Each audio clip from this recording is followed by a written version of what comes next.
Bespoke radio for the masses. Headline edition, July 8, 1947.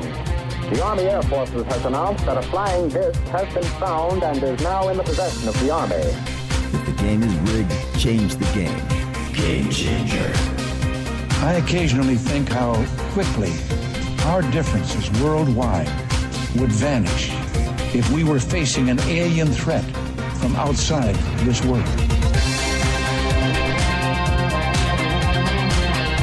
This is Fade to Black with your host, Jimmy Church, on the Game Changer Radio Network and KGRA, the Global Radio Alliance.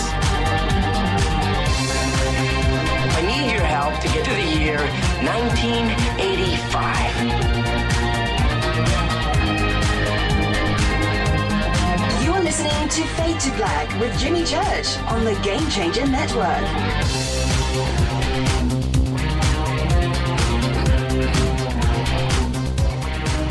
Well, well, well. Look who got his pipes back. It's all good. Fade to Black. Bespoke radio for the masses. Today's Tuesday, June 7th. 159 days into the new year. 207 days left. We are live from a bunker somewhere in downtown Burbank, California. I'd like to welcome everybody listening all around the world, all across the United States, hither and thither, to and fro, back and forth, up and down, east and west, north and south, far and near. This is Fade to Black for KJCR, the Game Changer Network, and KGRA, the planet.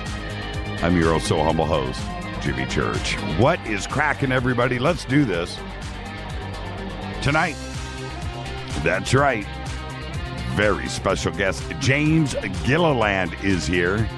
ECETI Contact going down. Yeah. After the weekend that we just had, got to be James in here. Tomorrow night, Holly Cook is here. I know you think I'm joking, but tomorrow night, Holly Cook is on Fade to Black. Thursday night, back to our schedule. It's going to be a Fader night, open lines with John Rappaport and his No More Fake Newsroom. The call-in number is 323-825-5045. Guess who just stopped by the bunker, driving through Burbank, and got a hold of us on her way to LAX. She goes, yeah, you know, I was looking on the map. I was like, okay, now this is secret, this location. We're going to disclose it to you. But, you know, it's the secret bunker. Anna Navarro actually stopped by the bunker. She had to continue on to LAX to catch her flight, but it was great seeing her, especially since she was the subject of the show last night. And I'm sure this weekend I've got a couple of special things lined up for Coast to Coast, and I'm sure her name will be mentioned at least once again this week. Anna, it was really great seeing you tonight, and if you don't catch the broadcast tonight and you listen to it tomorrow, thank you.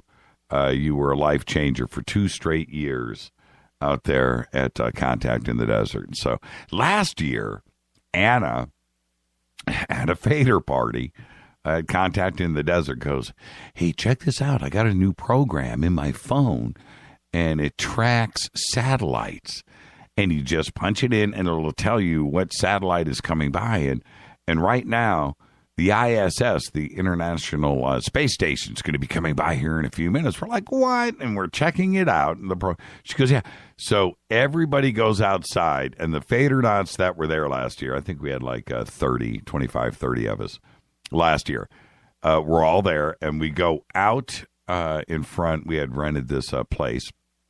We go out front into the driveway. Anna holds up her phone. She's orientating it, north-south. And then she points. She goes, okay, it should be coming over right now. And we all looked right where she's pointing, right there. Boom. over the horizon at night. It was like 9:30 at night. It was dark. And there it is, the ISS. And we stood out there in amazement and watched it cruise over. And out there in the desert, I swear, with my eyes and the way that the sky lights up out there, I could swear I saw the solar panels. It seemed a lot closer than it actually is. So, but it was really, really trippy, and there it went, and was gone, and it was pretty cool. Anna Navarro, and of course, she was the one that came screaming about there's UFOs in the sky at Contact in the Desert. And there you go. Okay, Anna, it was great seeing you. So tonight, James Gilliland. Tomorrow night, Holly Cook. Thursday night, Open Lines. And John Rappaport, of course, is going to be here with his No More Fake Newsroom. You can follow us on Twitter at JChurchRadio. That's what you want to do. And if you're on our website right now, just follow, like, subscribe, do all of your stuff. And I just got, let me see here, it just came in via email. Here it is. Yes, I got it. I got the movie from Mike Barra that he shot, and I am going to forward this right now to Rita. She can post this in YouTube, in Twitter. And the video that he shot from, let's see, right? That should forward. Boom, done, yes. Okay, so that's going over to Rita now. She can post this up in Twitter. It's the video that was shot at George and Ori's birthday party. It's pretty funny. And there you go. All right, so we'll get that up and posted here in just a second.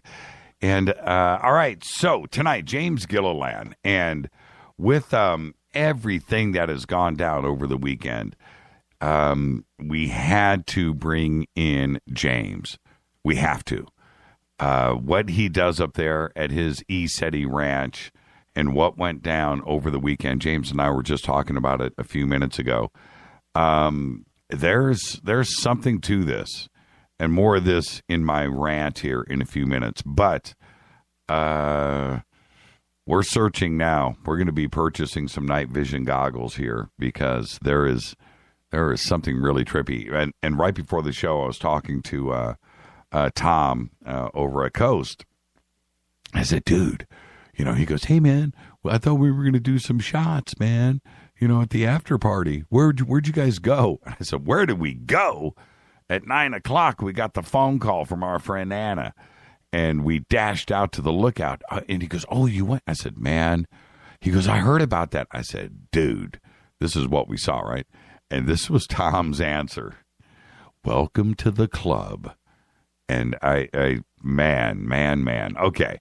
Check out all of our sponsors, please. Life Change Tea. Support the show. Support yourself.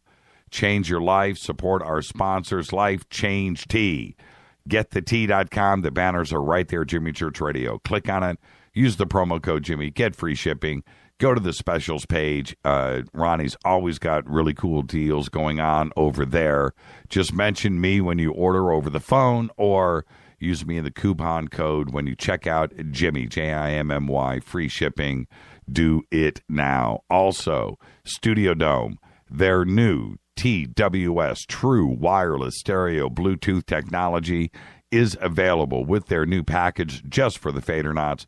2 SBB2 full-range speakers, power, hard-shell case, cables, everything that you need. Use the promo code JCRTWS. That's over 60% off the normal price of $3.99. And on top of all of that, you get yourself some free shipping. Best deal on the net, best sounding speaker package. Go and do it now. And there you go. Coming up later on this month, Roswell Festival, June 30th through July 3rd. Don Schmidt. I think Peter Robbins is going to be there. Tom Carey. I think Travis, Alejandro, Daryl Sims. He just wrote me today. Stanton Friedman. You definitely want to be there. The Roswell Festival. It is the motherland. Next year is the 70-year anniversary. That's going to be a big grand blowout. And we'll be doing that next year, too, as well, for sure. And then the Awareness Life Expo up at the Crown Plaza Hotel in Sacramento, California.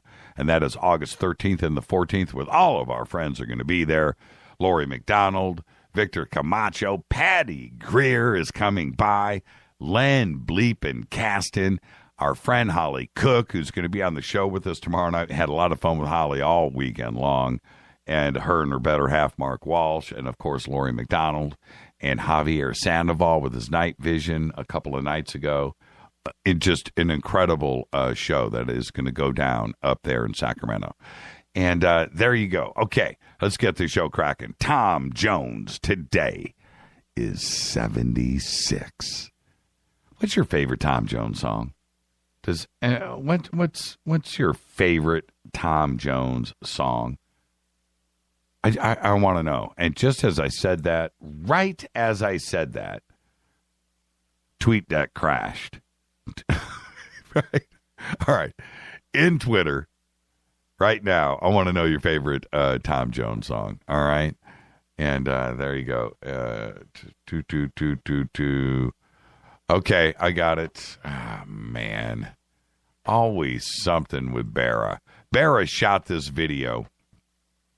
And let me take care of this. At the George Norrie party. And I'm only bringing it up. The George Norrie party was great, right? But Barra, who is all into these live video feeds these days, just filmed our table. And so, okay, all of that is good. But it is what happens at that table when he films it. You've just got to check it out. It's pretty cool. And I just want to get this video up for everybody to see. Tom Jones today is 76. Bill Hader, who I love, is 38. I think he's one of the funniest guys right now out there. And as you know, he was in the movie Hot Rod. He's really good in Tropic Thunder. And today he's 38. Dave Navarro today is 49. And our dead guy's birthday today, we need a moment of silence, please. It's Prince. 1958 to 2016, died last month, as we all know. Died at the age of 57. He would have been 58 today. Happy birthday, Prince. On this day in history, and it's a big one for me, 1976. Mars Attacks. He wasn't in Mars Attacks. Oh, Tom Jones was in Mars Attacks. Stargazer just said, "What's new, Pussycat? It's not unusual." Delilah.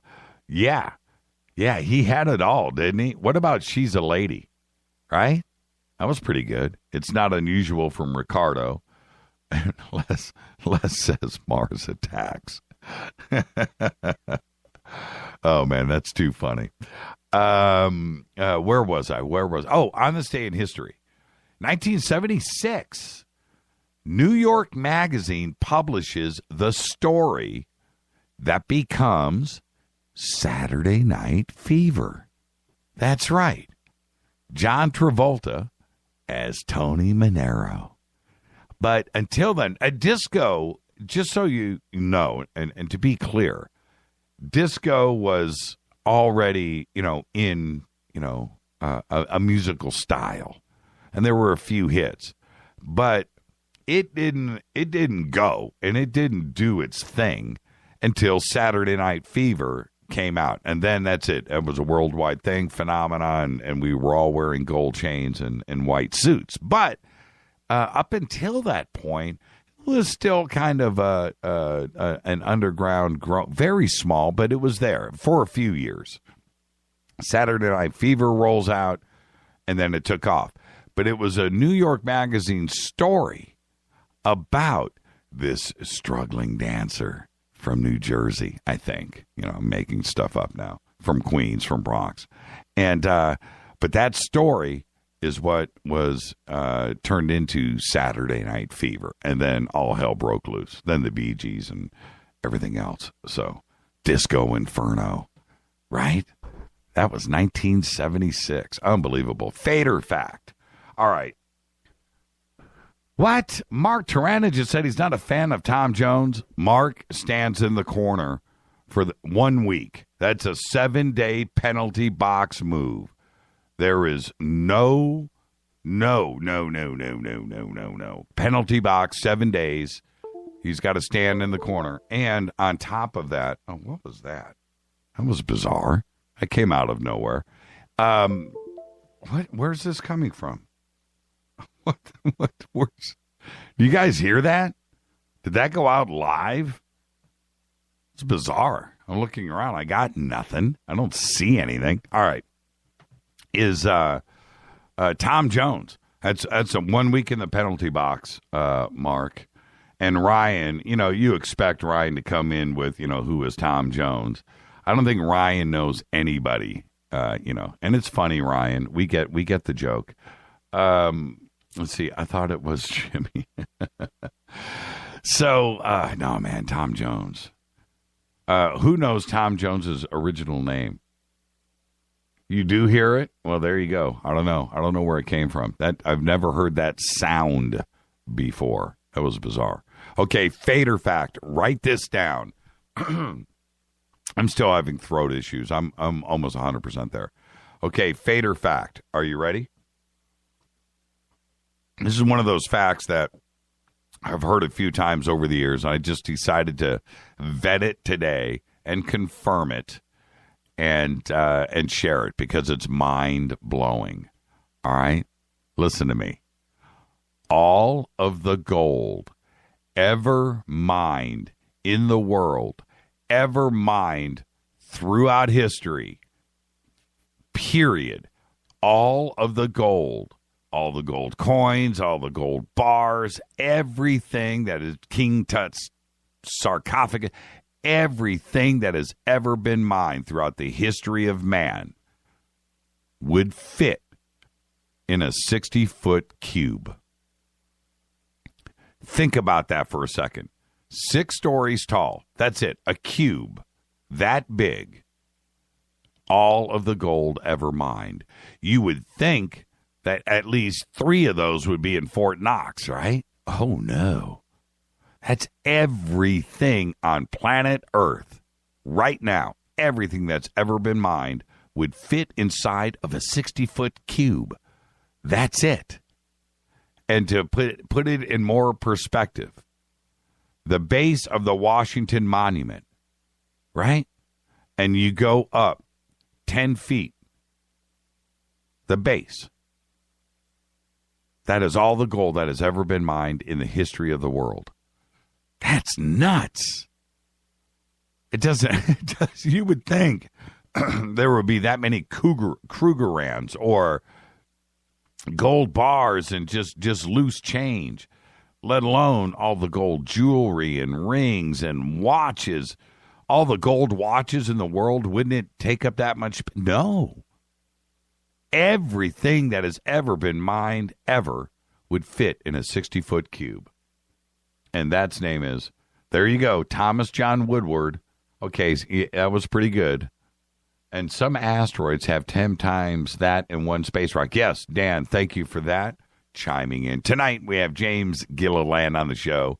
Tomorrow night, Holly Cook's going to be here. Thursday, normal fader night, open lines. John Rappaport's going to be here with his No More Fake Newsroom. The call-in number tonight is 323-825-5045. We posted today on Facebook, if you were out at Contact in the Desert and you saw the events on Saturday night, the UFO activity, we want to hear from you. I want your pictures. I want your video. And contact us directly. We put out the post today, and we want to see it. There was a documentary crew out there from Travel Channel shooting, and they have some footage, too, as well. So I don't know how clear it is, and I got a couple of emails about it today. And so forth. Now, it's another thing to be there and see it in person. I don't know how close or they were able to zoom in, but I do want to hear from you. It was a crazy, crazy night. And not only that, there you go, Mark. That's you. 1 week in the box.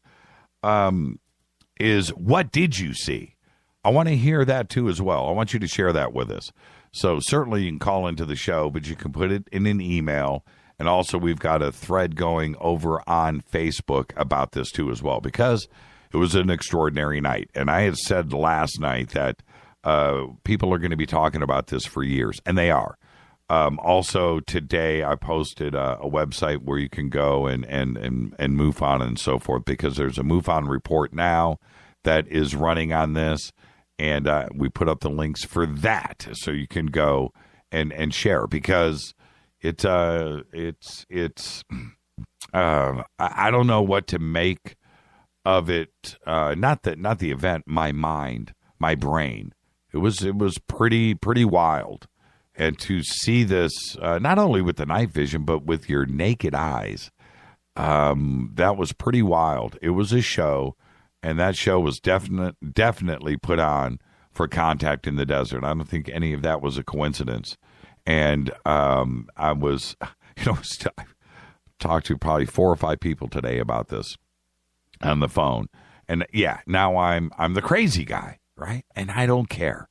I really, really, really don't care.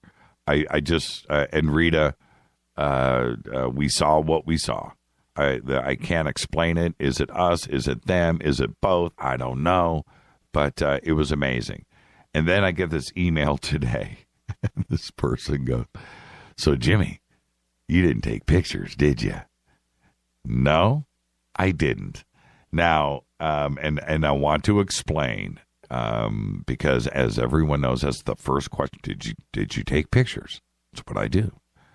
And we did not. Now, the first event, the first thing that we saw when I tilted my head up, and I'm not kidding about this, it happened at that instant, at that very instant. And the entire event was a second long, maybe a second and a half, but that was it. However long it took that star or planet looking thing to move that foot in the sky and then disappear, a second and a half. There wasn't enough time to think about or reach for a phone. So it was just, couldn't do it. Okay, it was done. And then it was over. And everything else after that was with the night vision goggles. So now the green orb, the third event that I saw, the first minute of it, I suppose it could have been photographed, but with a cell phone at night like that, and this object is 10 miles away, I could make out its shape at the very beginning when it was its biggest, before, it shot off into the atmosphere, which took, 5 minutes for the entire event, but it got smaller and smaller and smaller and smaller and smaller. If I would have shot it with a cell phone at the very, very beginning, when I could tell it was like this, and the only way I could explain it to you is it looked like those chrome green Christmas balls that you hang, chrome green Christmas ball, ornaments that you hang on a tree, the bauble, what do you call those? The green chromas. That's what it looked like, with a slight glow. And it was 10 miles away. I have no idea how big it was or anything, but from that distance, it must have been huge. But after that, after the first, few seconds, maybe a minute, then it just got too small, and it was hauling, and it was going up, and like it was shot out of a cannon is the best way I can explain it to you. And heading up out of the atmosphere, and it just got too small. So could that have been photographed? No, I don't think so. But with a video camera, with the right setup, and being able to track it because it was moving so fast, possibly. So I'm hoping that this video crew did get that shot. That being said, when I'm asked now, did you shoot it? There wasn't any time for the first event. It just came and went that fast. Wasn't ready. Even if I was ready, it couldn't have been shot. Happened too quick. Second, the other one was only visible with the night vision goggles, so there was nothing to shoot there. And then the third one, possibly, but with a cell phone camera, it would have been useless. It was better to just witness the event and track it and watch it so I could accurately, all I was trying to do was remember everything that I was seeing. So that's that. But it's funny to be guilty of all of the things that I question people about. Totally hilarious. So there you go. All right. Let's get ready for James Gilliland. I want to share a couple of things with you really quick. I have not today. I did not read or check or have a desire for the news. I didn't go to my alternative websites. I didn't. I have no interest in it after what happened this weekend. I really don't care. I don't. I know that there's stuff out there that is going on, but I'm going to share this with you because I find this very interesting. European companies can now prohibit Muslims from wearing headscarves at work, as long as those same companies also forbid other religious symbols. Now, this is according to a top legal advisor for the European Court of Justice. The ban, therefore, became a general company rule concerning any religious symbols for it to be proportional across the system. Okay? Now, I want to say this. I find this interesting, number one. But I think what's more important here is I think the political correctness for all of this is out of control. All right? If you work for a company, okay, a private company, not a government company, but a private company, and they don't like a certain thing, that's up to the company. That isn't up to you. And you should not be able to try to sue. You know, if they don't want you to wear a cross, then that's on the company. That's not on you to say, hey, man, I get the right. No, you don't. You don't. All right? Hooters has the right to hire the women that they do. It's just the way that it is. And if they don't, it's a different process here that's involved.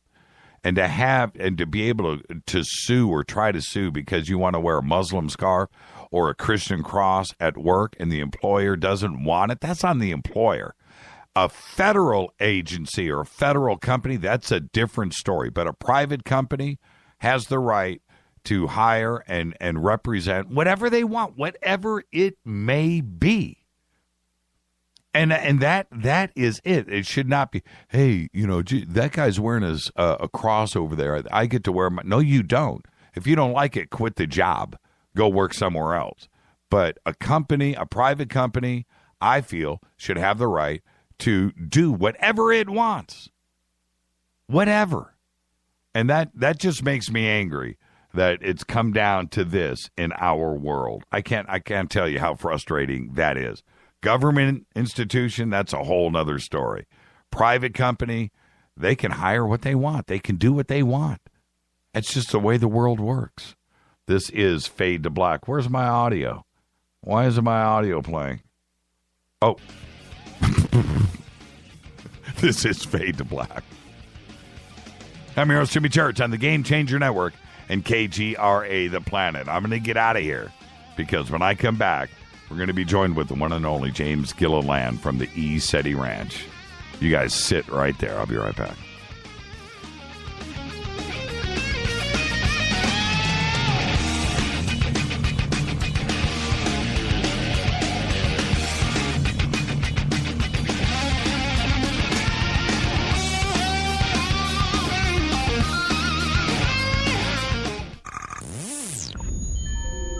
You're listening to Jimmy Church, Fade to Black. Fade to Black will now pause for alien identification. The station that talks the net. KGRA Radio.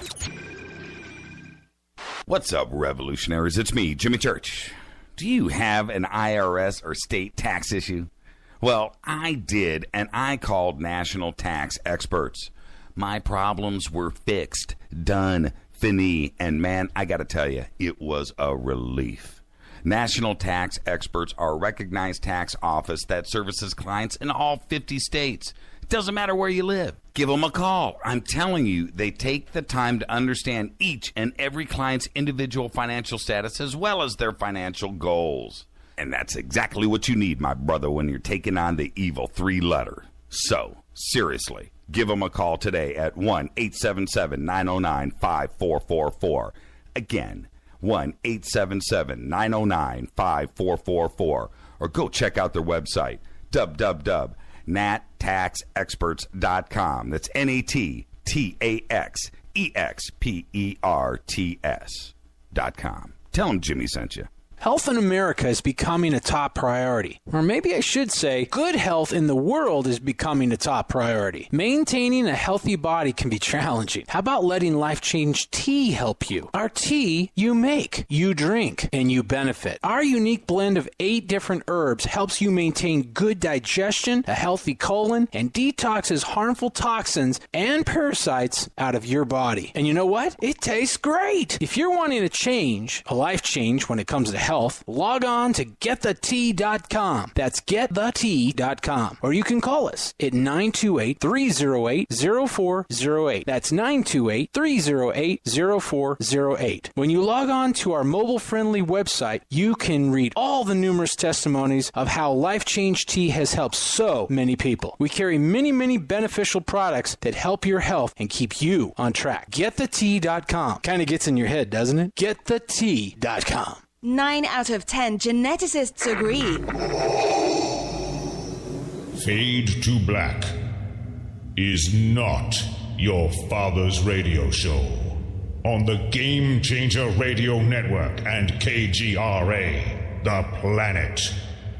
Hi, this is Chase Kletsky with Fate Magazine Radio, and you're listening to Jimmy Church and Fade to Black on the Game Changer Network and the KGRA digital broadcast station, where the Fade-or-Nots rock.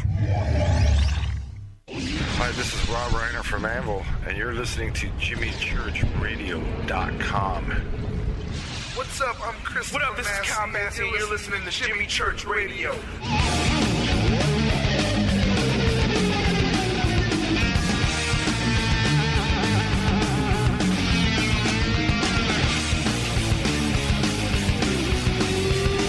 All right, welcome back, Fade to Black. Tomorrow night, Holly Cook is going to be here. And then Thursday night, we're back on schedule, Fader Night, with John Rappaport and his No More Fake newsroom, followed by open lines for all of you crazy kids. But tonight, it's James Gilliland. He is a best-selling author, internationally known lecturer, minister, counselor, multiple near-death experiencer, and he's a contactee.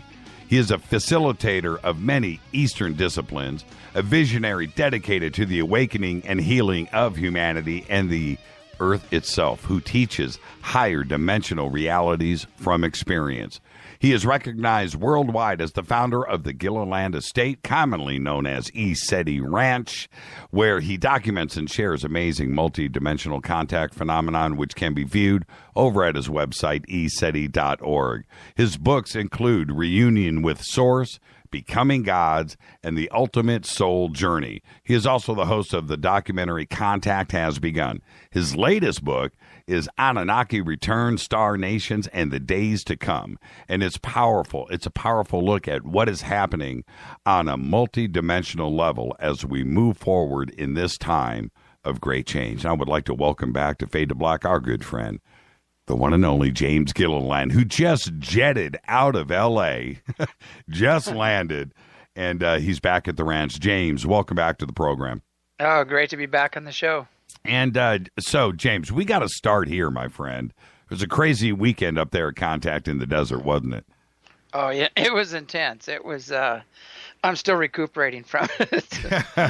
And it was, what was really cool this year is that we were camped out next to each other up there on the hill next to the sanctuary, and it was a really good event. And I know that you have had I want to say events, experiences, like what happened at Contact over the weekend, and it happened last year and the year before, and you're acclimated to this, and you kind of laughed when everything started to go down, right? And I get that, but for me, I'm a virgin, and and my wife and I, and Rita, and it just. That was a life-changing thing on Saturday night. It truly went down for everybody there. Do you think that it was a show for us? Do you think that that's probably what was going on? Yeah, definitely. Every time I've gone there, right after I do my lectures, there seems to be a big flurry for a little while of ships coming over, and it's like a high five in the heavens. It's like the support group, but. I know I finished my lecture right after 9, and then people went outside, and all of a sudden everybody came running back in, with photographs of ships, right over the sanctuary. And I thought that was interesting. But it was kind of a group effort. Everybody was focusing their intention on seeing the ships, and, the ships participated. And one of the interesting descriptions, now we're going to go over what I saw in just a bit, but... and I didn't want to share that with you today because I want to hit you with it and get your reaction. But the descriptions that you and I got from everybody, I thought were interesting. And the one thing, and I mean, I probably talked to 50 different witnesses on site. They all said nearly the exact same thing, which is that these blue orbs, as they came across, they joined up with a third and formed a triangle and moved across the valley, right? But they had said that the two blue orbs then started changing colors below themselves, almost like a Steven Spielberg kind of thing. And it was up close. Well, it wasn't up close, but close enough for the naked eye for everybody to describe the same thing.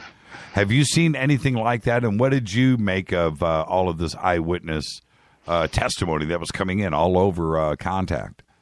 Well, I thought it was great, and we've been doing this for about 30 years here, so we've seen just about all of it. I think I haven't seen anything really new lately that's shocking, other than I know some things going on, but. We've had pink ones, green ones, purple ones, blue ones, almost every color ship coming over, and we have big cylinder ships, triangle ships, and I've got those all on film, and I showed people it at the conference. And we also have some of these just massive light ships that come over, sometimes treetop level, and power up. And when they power up, it kind of hits you right in the heart chakra when they power up. And you get this big bliss hit from them. So they're extremely advanced beings, that are on these light ships. Well, I can believe that, but I'm going to tell you right now, I needed a hit of heroin after what I saw. Yeah, man. And there's some green ones that came in right after the blue ones. What was my reaction, and I'll tell everybody in a second. They right after that, we went over and joined up with some friends that were having a get together, the Fadernauts, and they were shooting live video, right? A live stream of the party at Contact, and it was like 10 minutes after the event over at the Lookout. And you could see my reaction, man. And this is what came out of my mouth as I walk in. I swear, I don't even remember saying this. I go, you know what? We need to chill some vodka, and I need to clear my head. That's all that came out of my mouth. I mean, I was stunned, and my hands were shaking. My heart was racing. It was just like, I can't put it into words. It just shouldn't be, but it was, and that's it. And I'm going to stand by what I saw and what my wife saw. That I'm now. Well, there's an energetic exchange that usually happens. That's why people get a little shaky when those events happen. Plus, your own psyche has trouble dealing with it. But what we've seen here is that the two most common things are, oh my God, and what the F, I said both. yeah, and we hear that all the time, usually repeatedly, as it gets bigger and brighter, so it's pretty funny. Now, how, we'll get back to this, but let me ask you, how did you start to figure out this process of making contact, that ability, and the night vision and so forth? How did that start to develop for you? Well, I've had contact ever since I was a kid, and to me it was just natural. But when I was a kid, I didn't know who they were.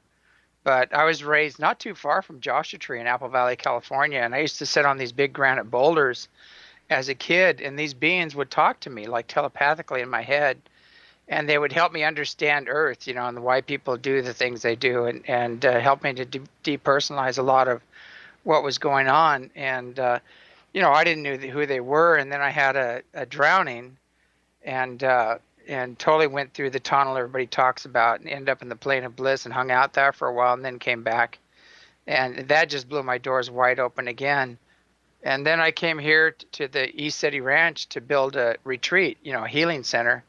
And I wasn't focused on UFOs at all, but I wanted to do a lot of process-oriented therapy and create a place that was a template of how you could live in harmony with the land and a spiritual life and kind of a better way of living. And that was my focus. And about halfway into it, the ships started coming.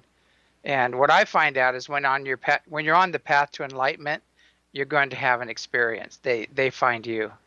And this is kind of what's starting to freak me out just a little.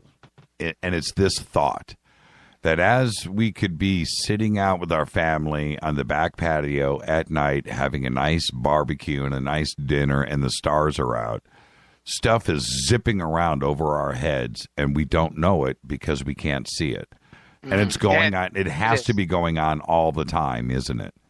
It really is. And if you get a good pair, we have those 3rd-gen military night vision goggles, which they had at the conference, and that doubles your visibility of what's going on, and you see all kinds of things up there going on.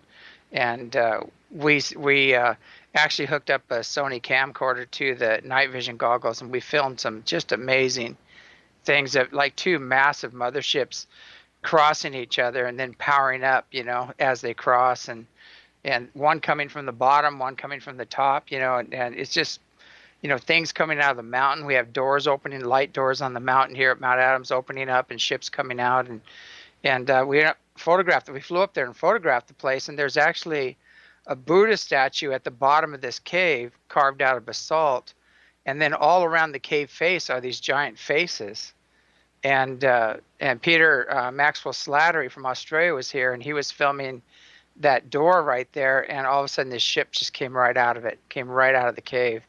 And we got that on film too. So we have a lot of things. We have a vortex here or a stargate above us, but just in view, we have this giant mountain, and we have these inner earth openings going on, and things coming in and out of these doors when they open them. Okay. I don't question that, and let me tell you why. Normally, I would kind of hit you a little bit hard right now, okay? Because that sounds fantastical, right? Yeah, of course it does. But the sighting, the 3rd sighting that I had at Contact, and I wasn't the only one. There was, there was 150 people that were on the hill that night that saw it, plus the thousands of people at Contact themselves that watched this with their eyeballs. So you know how Orion's lookout is, right? And I'm facing I'm standing in the middle of it, so I have the full panoramic view left and right in front of me. Yeah. And someone taps me on my shoulder and says, "Look over to your left at the mountain. There's a green orb." And I turn, and now I've got the night vision, right? But I'm not looking with the night vision, but I look to my left, and I could see the shadow of the mountain, and it's 10 miles away, I'm guessing. And I see this, what looks like, with my naked eye, a green chrome Christmas ornament, right? That's kind of what it looked like. But it was, and it was glowing a little, not tremendously, but I could see the shape of it. And it was a long ways away, James. Okay. All the way at the other end of the valley. And so then I grab that, and it's moving. It's hauling. Okay, it's hauling balls. It's going, and it's going up at like 2 o'clock, right? That angle, whatever that would be. And so I grab the night vision and I throw it, and as I do that, I can see the mountain clearly, and the ball. Man, I just sound like the crazy dude now. But anyway, the ball is to the right of the mountain. Now, when you say, a door is opening and these things are coming out, well, I don't know where this thing originated from, but it was still below the mountain peak. I could see it in the night vision. So where is it coming from? I don't know if it came out of the mountain. I don't. But it certainly came from that direction, and there's nothing behind it but a huge mountain. It was bizarre, man. And so when I hear you say that, man, it's possible that's what we saw. So anyway, the rest of this thing took off, and it was like a bullet out of a gun. It was really moving fast. Not like anything terrestrial, airplane or whatever. At that distance, even if it was traveling at 300-400 miles an hour, it would be slow. You could track it. Oh, yeah. This thing was moving and shooting up. And so I'm watching it in the night vision. I'm watching the stars just blaze by as it's taking off, and it's getting smaller and smaller and smaller and smaller. And I'm watching it for probably 3 minutes. And then it finally ended up in front of me over the Central Valley. Now, you remember, it started on my left, right? All the way over. And it came all the way up. Now it's above me at like 12 o'clock again. And it stopped, right? And it's just a little pin of light. You can't see it with the naked eye now. And it's locked above this star, and I'm kind of trying to what's the word I want to use? I'm trying to judge speed by the stars in the background now, and it stops, and then it moves again after a few seconds, a little bit more to the other side of the star, and it stops again, and then the damn thing turns left and shoots off into space. Now, somebody please explain to me what I just saw. That's all I want to know. I can't explain that. That's nothing. Yeah. That's nothing that we have. And if it is something that we have, that's almost an even bigger secret to me. I mean, exactly. ET is out in the open, but if we have this kind of technology, then that's even crazier. ET is easier for me to accept than if we have that kind of technology and the public doesn't know about it. What is it that I just saw? Well, we have these ships doing very similar things here, and we have them landing on the mountain and morphing into as many as 4 ships and back to 1 again. And the technology to do that is beyond imagination, but can you imagine what that would do to your identity to be morphed into 4 ships and have 4 yous on 4 different ships? It's like right. Wrapping your head around that would be hard enough, things like that. So yeah, I'm trying, James. I'm trying really hard here to stay sane and keep rational and trying to stay objective about this. And for me to say these kind of things publicly, yeah. All I can say is that's what I saw, and I don't know what it was. I just don't. I can't explain it. Yeah. Well, it's definitely a ship. Nothing else would do things like that. And a lot of people are trying to say this is military stuff happening here, but I told them, well, the arsenal they're bringing out is far beyond anything the military can come up with. And we have triple PhD Boeing engineers, Lockheed Skunk Works people out here. Air Force base commanders, NASA people, all these people have gone and testified, and they actually testified on coast to coast, so saying that we don't know whose ships are these are just beyond anything we can imagine just by the way they behave and what they do. And so, basically it does make sense when you get into quantum physics and you get into higher spiritual teachings, because there's lamas and yogis that can bilocate and fade out and reappear And we actually we had teachers here that could do that. And we actually have photographs of some of the students just vanishing and disappearing and then reappearing in some of the Yigong classes and the ambassador training. So it does make sense when you look at it on an extreme level, you might say, of physics or spirituality, because those capabilities are demonstrated by lamas and yogis. So why wouldn't the technology be a reflection of that, of a very advanced culture? And I would also assume that what I saw was, that's crazy technology, just crazy tech, whether it's theirs or ours, crazy tech. But if it's them, if it's ET, why show us? Why make yourself seen like that? I mean, what's the reason for that? Well, I think it's a lot to trigger us to open up to greater realities. See, a good example is, now you saw this ship, right? And it really had a profound effect on you. So now your mind is probably going to go to the next level and say, well, okay, I saw this ship. I want to know who that was. I want to know who they are, what kind of system they have, what's their culture like. And you start asking the big questions after that. So it's an opening in the beginning. And then you find out, wait a second, in order to find this out, I need to develop myself and rise to the occasion, because these are very spiritually and technologically advanced beings. And so it's a way of cracking the door, so we continue to expand, and open up and develop ourselves. Well, I am who I am, right? Okay, I can maintain, although I almost didn't. But I'm going to tell you that, somebody would drop of a heart attack if they weren't the right person. I'm not kidding. That's a pretty nutty thing to witness when you're.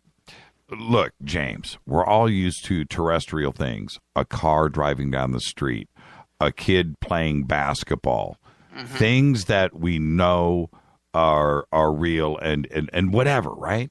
But when it goes to something like this, with that planet Mars object thing that I saw scoot across the sky and disappear, that we're not acclimated to, and our brain just doesn't process that. We can process a kid playing basketball. Yeah. When that happens, that your brain, I went into another zone, James, and so did my wife. Yeah, well, that's actually what happens. See, you actually see with your brain. People think you see with your eyes. Your eyes are picking up billions of bits of information, even though they're dimensional realities, but your brain chooses out of all that information what's going to be real for you.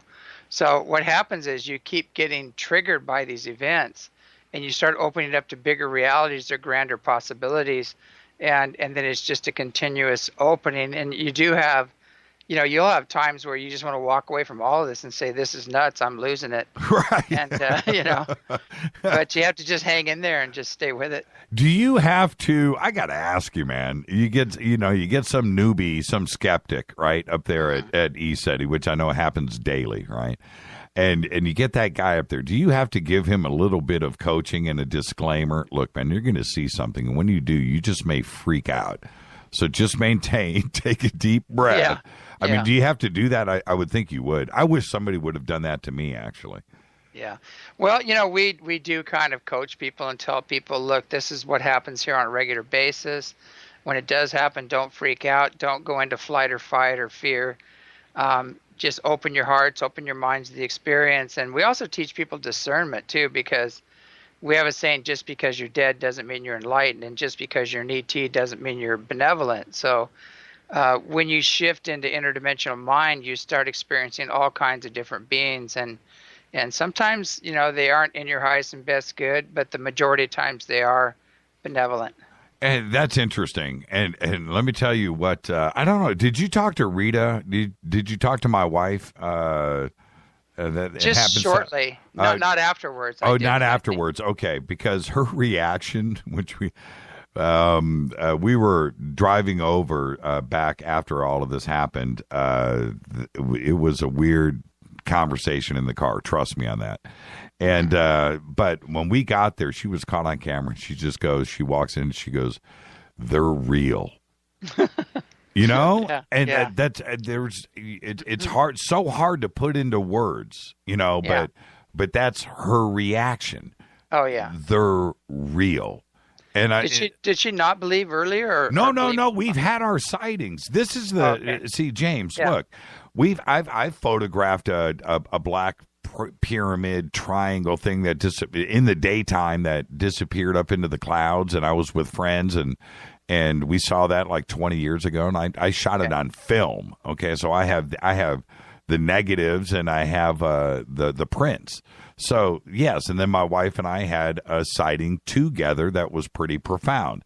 But that's accidental. Okay, that's a chance thing that happens. Okay, You cool. sure it was? Well, yeah. Thank you, James. All right. But that was, we're talking about multiple things going on all over the place, which to me seemed like it was on demand. That's a whole nother thing to try to wrap your head around. Something accidental? Okay. All right. That was cool. Yeah. We can share that experience, but not this. Not when you're going out there and just looking up and boom, and you see planets disappear. That's, man, I don't know, man. Oh, I still get excited. You know, it's kind of, I don't know what it is, but for doing this for so long, I still get excited, and I think I pick up on the other people's excitement too when these ships come in. And we've got footage of these ships, just like you're saying, they're like the size of Mars coming in and then turning around each other, and people shooting lasers up, and you hear the whole field. You know, there'll be 200 people in the field screaming and hooting and hollering, you know, and just totally excited when these things happen. And then they'll power up and they just get massive, get huge and light up. And we have just tons of footage of this. And I think it's amazing. We've been doing this for so many years. I mean, I've been having contact all my life, but we've been demonstrating contact here for, God, I mean, at least 15 years intensely. And even before that, we had a lot of footage. But, you know, we had Danny Dyer come out, and he went all over the world and to every little UFO camp he could find, and nothing happened. He came here, and he was on UFO overload, you know, and Robbie Williams came up, the singer. Yeah. And had a huge awakening experience. I can keep going on and name just everybody that's who's who in the field that have been here, that have seen the ships. But, you know, it never ceases to amaze me is that they're still saying, when are we going to have contact? You know, and whenever I hear people say, oh, we're going to have contact in 2025 and all these other things, I go, where have you guys been the last 30 years? We've demonstrated redundantly that we have contact, and we've told you exactly when and where the ships are going to appear, cameras rolling, and they do appear exactly when and where we, you know, and even Paranormal State came out here, and we told them at 10 o'clock in the east, have your cameras ready. And then they brought their psychic out, Chip Coffey, and he said at 10 o'clock in the east, totally separate from me, and that at 10 o'clock in the east, this massive ship came in, powered up, and flew right around the mountain. And it came down really low and flew around the mountain. So when you do this redundantly over and over again, I'm just blown away at the resistance that we have, you know, even within the UFO community, which won't even acknowledge what's going on here. A lot of them. Yeah, and we'll pick this up on the backside. Our guest, it's amazing. Yeah, let's take a break right here. Our guest tonight, the one and only James Gilliland. We're talking about, well, not only ECETI, but what went down at Contact in the Desert this weekend. I think it's going to be talked about for years to come, because there were, if not hundreds, maybe even thousands of people witnessed what Rita and I did. More of that when we come back. This is Fade to Black.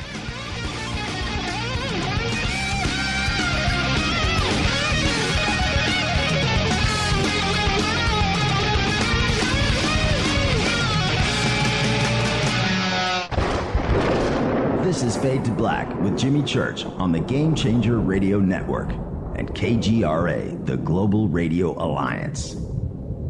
The station that talks the net. KGRA Radio. Hello, I'm Gilliland. You're listening to my main man, Jimmy Church, on jimmychurchradio.com. Hi, this is Ray Hobbs here, repping the planet, and you're listening to my good friend, Jimmy Church, Fade to Black, on the Game Changer Network and the KGRA digital broadcast station. What would your life be like if you woke up each morning with new vitality, feeling better than you have in years, and you noticed a difference in your sleeping patterns, blood sugar levels, and had a sense of well-being overall? There's something that is changing thousands of people's lives, and you could be one of them. It's called Heart and Body Extract. Sharon Harris, co-creator of Heart and Body Extract, talks about the positive effects of this product. What happens with the formula Heart and Body Extract is it's giving the body the necessary vitamins, minerals, amino acids, enzymes, and phytonutrients so the body will heal itself. And yes, the body does have the ability to balance blood pressure, balance cholesterol, clean and unclog the arteries. It can also work on balancing the circulation for diabetics. So the body is an amazing thing. It simply needs some help so it has the tools to heal itself. To order your 2-month supply, call now toll-free 866-295-5305. Order online at hbextract.com. Imagine no longer being tied down to your computer, but having the freedom to take live talk radio with you anywhere you go. TalkStream Live introduces our first ever iPhone application. The talk shows you follow now follow you, and your iPhone is now the fastest and easiest way to stay connected to the best talk radio on the internet. Let TalkStream Live transform the way you listen to radio. Listen to live talk shows 24 hours a day, 7 days a week.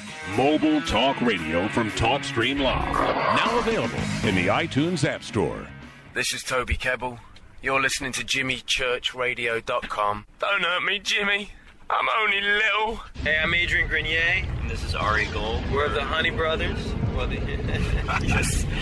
We are of the Honey Brothers. Hey, I'm Adrian Grenier. And I'm Ari Gold. We're the Honey Brothers. And you're listening to Jimmy Church. The Revolution. What's up, Fadernauts? Studio Dome loves Fade to Black and the F2B audience so much that they have put together the ultimate stereo Bluetooth system. They've done it just for you. Man, check this out. The Studio Dome SBB2 stereo system is here. It's featuring 2 Studio Boombox 2 SBB2 wireless Bluetooth speakers, packed in its own custom hardshell case.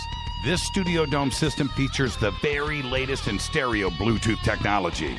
The 2 full-range boomboxes are in true wireless stereo. You've got to hear this. It's amazing. It's just $129, and use the promo code JCRTWS, and you'll also get free shipping. It's simple. Just go to JimmyChurchRadio.com, click on the Studio Dome banner. Go Beckley Tepe.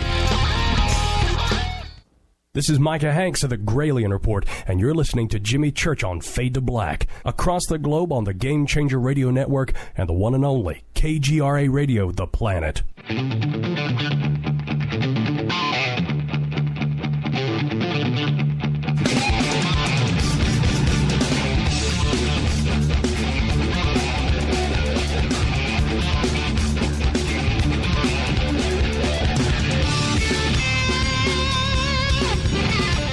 Welcome back to Fade to Black. I'm your humble host, Jimmy Church. Tonight, James Gilliland is here with us. Tomorrow night, Holly Cook is going to be here. That's right, Holly Cook will be here on the show, I promise. Thursday night, open lines, and John Rappaport and his No More Fake Newsroom. Now, James, check this out. When Rita and I left the Lookout after all of this excitement, we were there for about 15 minutes. So we jump in the car. And this is what she said. And I thought it was the most interesting observation one could have. She said, what if CNN or the news were up there and shot and saw exactly what we just saw? It wouldn't make the news, and they would make a joke about it. That's not too far from reality, is it? Well, yeah, CNN, but we've had some pretty amazing coverage here because we've had ABC and Fox News. Sean Hannity actually sent a crew out here. Even Jay Leno sent a crew out here to cover the ships. But, what happened is they were kind of make a joke out of it, and then the ships started coming in, and then they canned the whole thing because it was real, So that's exactly that's exactly the point, isn't it? Yeah, but we've had some pretty good. I've been on a lot of they gave a pretty good shout out, on Fox News. They brought their debunker on, and I totally debunked the debunker. So he ended up looking really bad, in the end.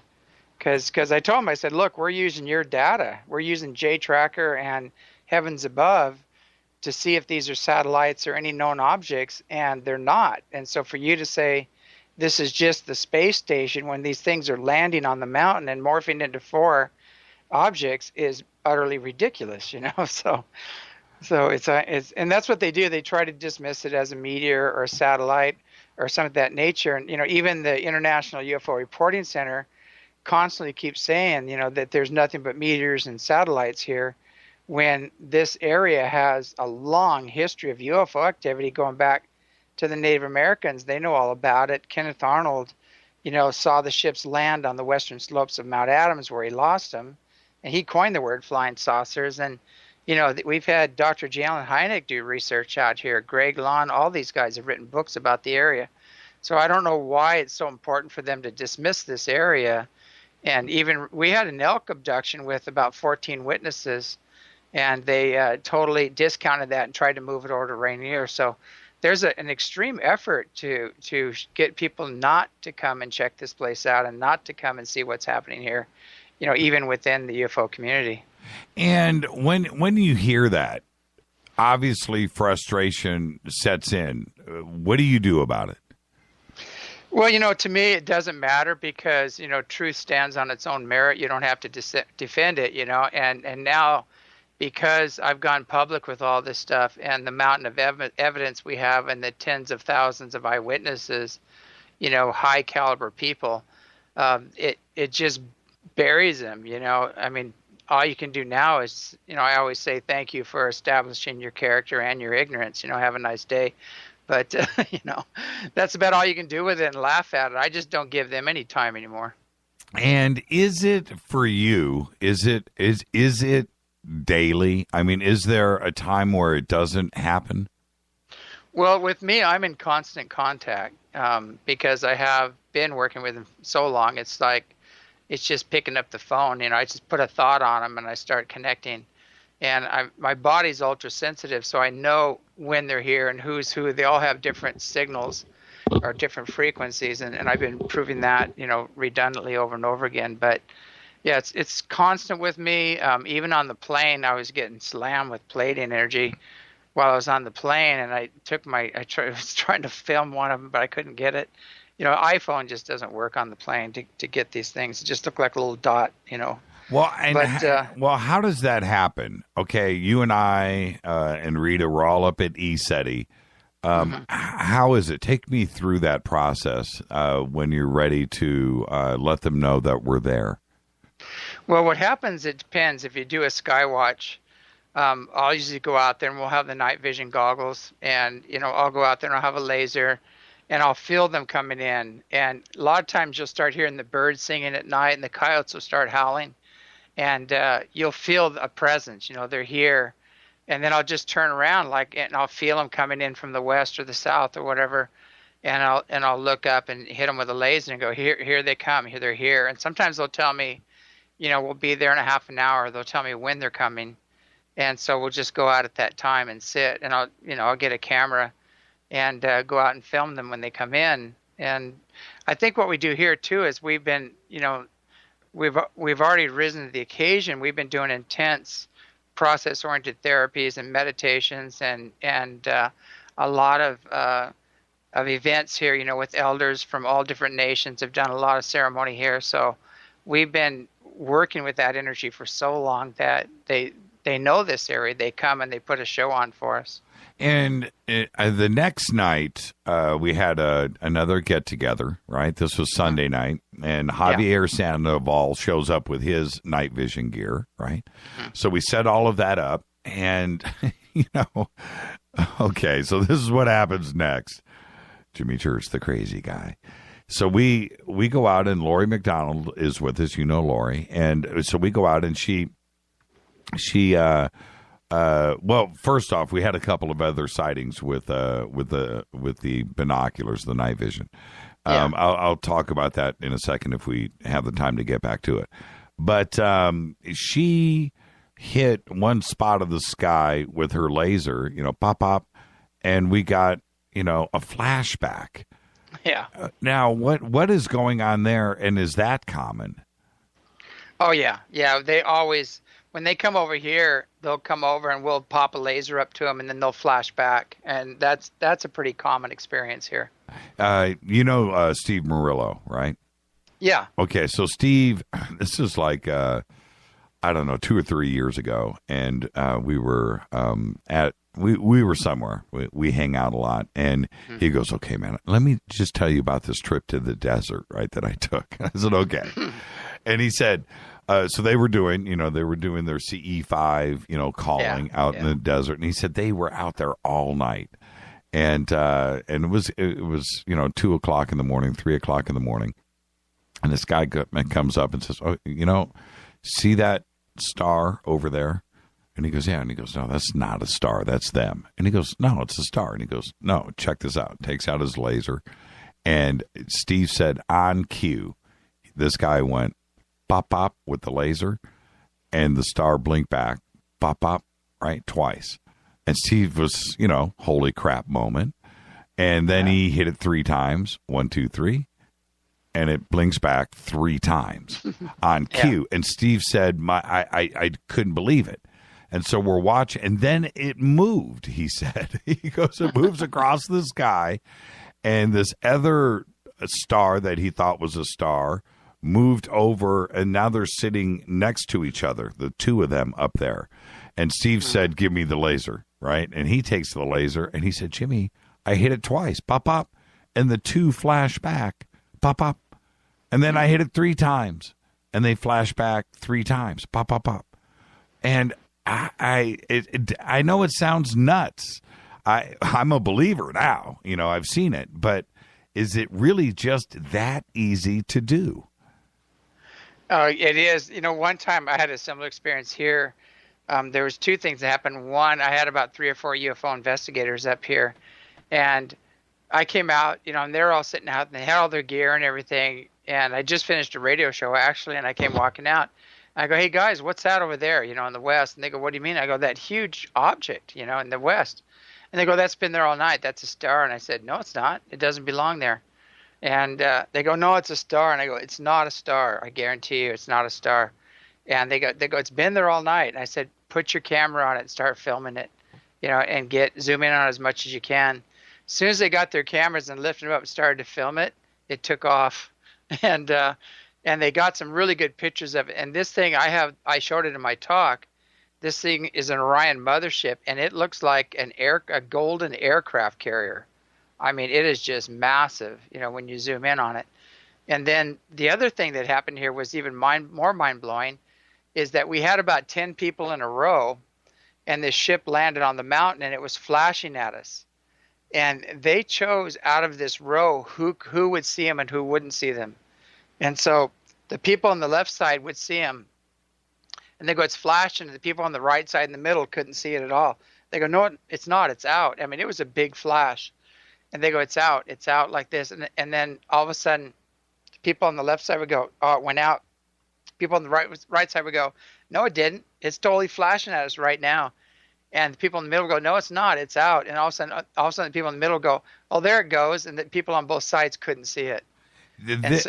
So they were selectively showing that they could choose who sees them. Right. And I had the feeling that's kind of what was going on the edge of Orion's Lookout. Okay, because I could hear, there's 100, 150 people up there, but I could hear people reacting in different areas of the sky. And I could hear people saying, "Where is it? I don't see it." And I'm looking and I see it. And I could see this exact thing going on that you're referring to. And is it because they know? It sounds so strange to even talk about this concept. But how do they choose who's going to be able to see them or not? Well, let's say you fly over an area and you're sitting there and you had a screen, and you flip this screen on and you get all these little blips on the screen, and you go, whoa, that blip's lit up. That blip's totally lit up. This one's lit up. And then you'd see who would be a candidate for to see these ships or have contact or whatever else. And also you can read them frequency and know who is holding a high enough frequency to where they wouldn't abuse this information or go out and use it for some other reason. And they can do that not only with technology but just with their minds, and they can tell who's ready for contact, who's not.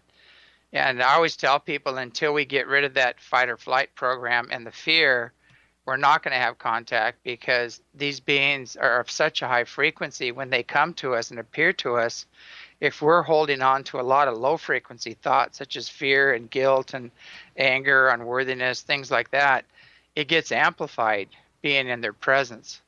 And so, we have to clear this baggage out and be ready for contact to have these experiences.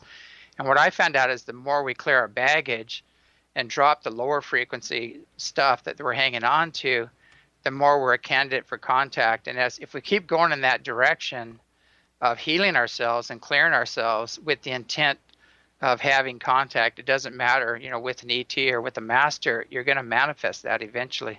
And when, we hear the same thing over and over again, disclosure is going to happen when the flying saucers land on the White House lawn. Well, that's exactly what we just saw, contact in the desert. Why isn't, or is it going on over Washington, D.C.? Well, it's pretty obvious. I mean, people get upset when I say this, but, they're looking for intelligent life, But, you need to have an open mind, a loving heart and pure intent. And I have to ask, how many people in Washington have met the criteria for contact? I don't think there's very many. So there's no purpose, no purpose of good in hanging out over that area, because they would just twist and bend and create some other scenario for their own self-gain. And so they're actually just connecting with people that have risen the occasion. You'll see them over a lot of ashrams and monasteries, and because people are doing a lot of intense spiritual practices, and that's usually where you'll see a lot of the sightings. Or you'll see them in power spots where there's a really high energy. Here we have a Stargate, and the energy here is so high, people come on the land and just light up immediately, and they feel like they're home. But the only problem with that energy is you feel this big bliss hit when you get here, but after about 3 days, it brings up all your other stuff that you have to process. So whenever you bring in a higher frequency, all the lower stuff comes up. It's, light in, garbage out, basically. What is the Stargate that you have there? Tell us about that. Well, it's ECETI Stargate, and I tell you what's interesting. Mel Fabregas came here, and he saw so many ships again. He was on overload and kind of blew his mind, and had all these other experiences with orbs and things like that. And so after he came here, he went to a group of women in Sedona that I still don't even know who they are. But he went to this group, and his guide is from the Orion Council of Light, one of his guides, and we did some work with him, which is a longer story, and connected him in with his guide. And then so he went to this other group, and this woman said, there's a being here that wants to talk to you, and gave him the exact same name. And he said, she's from Orion, and you met her at the ECETI Stargate. So it just blew him over the top when that happened. And another one you'd know is Clyde Lewis. Clyde Lewis comes up here now and then with Ground Zero. Oh, we're gonna tell that story here after the break. That's to this day, it's one of the best. But the Stargate itself, tell us about that, and where is it, and its function.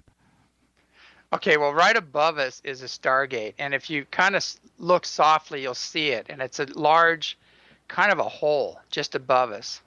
And when these ships come into it, they pop in through this Stargate and appear here, and they'll power up, and we have so many sightings just right over us. And what's really interesting, underneath us, like right in front of us is this massive mountain with the doors on it, and things open and close on the door, but underneath us is one of the most massive underground caverns known, and they found it with the ground penetrating radar, and we're right on top of it. So this land has all these things that happening here. It's a very sacred space, and a lot of elders from around the world come here just to recharge, just to regenerate. Incredible. And Mel, who I enjoy, and I like his interview style too as well. But I think he's also very pragmatic. He's got a major. Right. He's got an open mind, but he's pretty pragmatic. And how did he deal with it? Yeah. Well, he same old thing, like, oh my God, this is real. And, he just saw so many things, he couldn't deny it. And, when he was speaking here at the conference, the whole inside of the conference building was full of light spheres and orbs and just massive, intense energy. And it all showed up in the film. But there were just so many things that he saw here, he just couldn't deny it. And when a total, when these people said that to him in detail, what happened here at the ranch, that just kind of pushed him over the edge. So, he knows, from his own experience that this is a real event happening here. Do you enjoy turning somebody around? And I love it. I mean, it's, to me, the best gift, I think, is watching people heal, watching people cry, watching people open up. That makes my day. That's basically what I eat, sleep, and breathe for, is just the awakening healing process. Right. And now, obviously, negativity is something that you don't want up at the ranch, or maybe you do, because you need to turn that negativity around. But when you get somebody up there that is just bumming everybody out, right? That guy. Yeah. And then you turn him around. I mean, and he's in the car, no color in his face, and he's driving away. What happens then? And do they do? How do I say this? Do their personalities change? Oh, definitely. I mean, we had a guy here that was, I think he was I think it was like a Seventh-day Adventist or something like that, very religious. He was also a scientist at the same time, and he was a principal at a school. And he had a motorcycle accident before he came here, and he broke his wrist really bad. And so he came here, and he was sitting out in the field, and he started looking at all the orbs. And we had this infrared spotlight and night vision, and we lit up the field, and all these light spheres are flying everywhere, and that blew his mind. And then a big triangle ship flew right over him. And that really blew him away. And then so I told him, I said I was going back in, and I said, looks like you're going to be sitting out here for a while. Why don't you just say a little prayer and make your peace and ask them for some help on your arm? I said, these beings can heal you. They have some pretty amazing abilities. And he goes, oh, well, maybe, like this, I'll think about it. And so he did. Finally, he did. He sat here and said a little prayer. Next morning, he had no pain whatsoever in his wrist. He went to the doctor, and they took his cast off, and it looked like it was never broken. That's interesting. And the after the break, we're going to talk about Clyde and his story, which he came on our show and told us about it one night, and it's very compelling. But so we'll get to that after the break. But what is the connection? And I'm starting to feel more and more like there is an absolute direct connection of what is going on with ET and Bigfoot, and then you have the ECETI Ranch and what is going on up there. So, is Bigfoot ET? Is there a connection, or is it something more interdimensional? Well, I think there's more than one story to Bigfoot, because we found some hair up there that was about 3 feet long. And it looked like it had been smashed, a heavy impact somehow. We don't know how that happened, but when we had it analyzed, it was silicon base. It was about 3 feet long, perfectly hollow with some other minerals in it.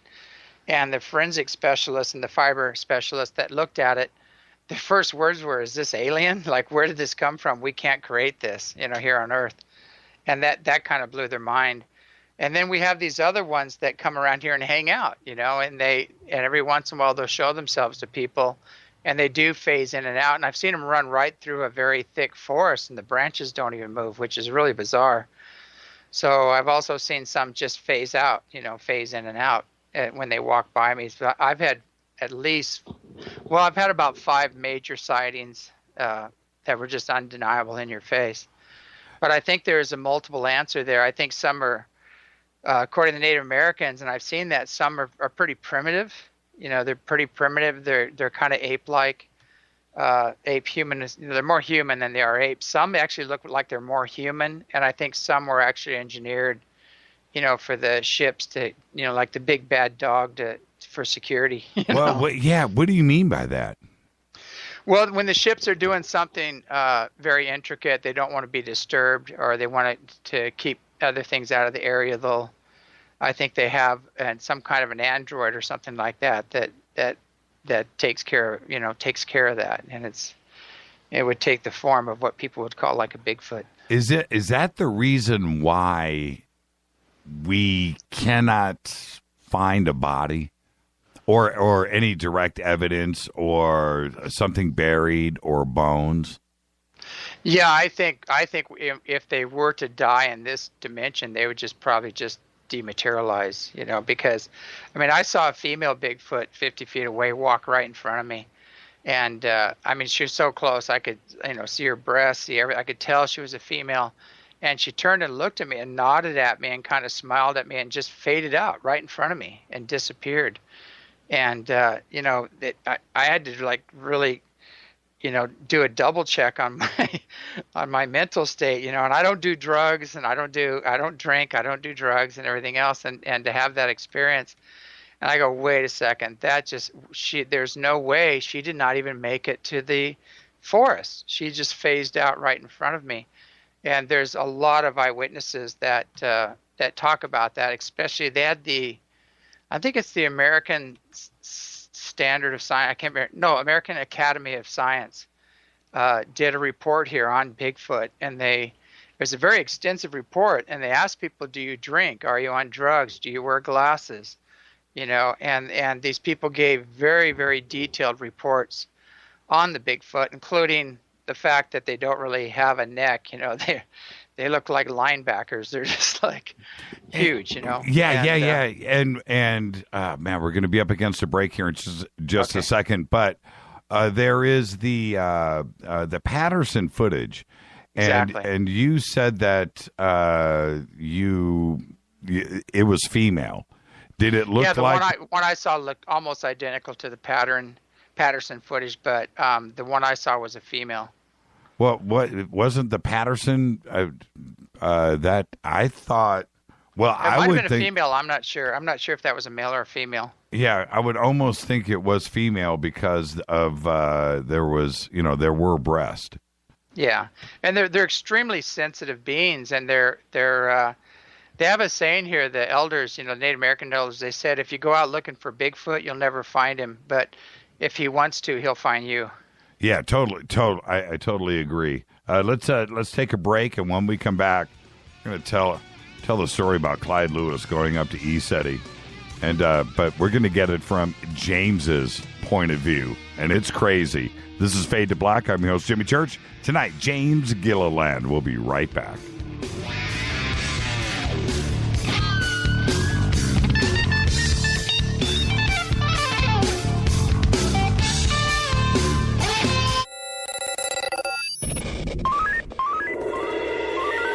Way out here, we listen to Jimmy Church.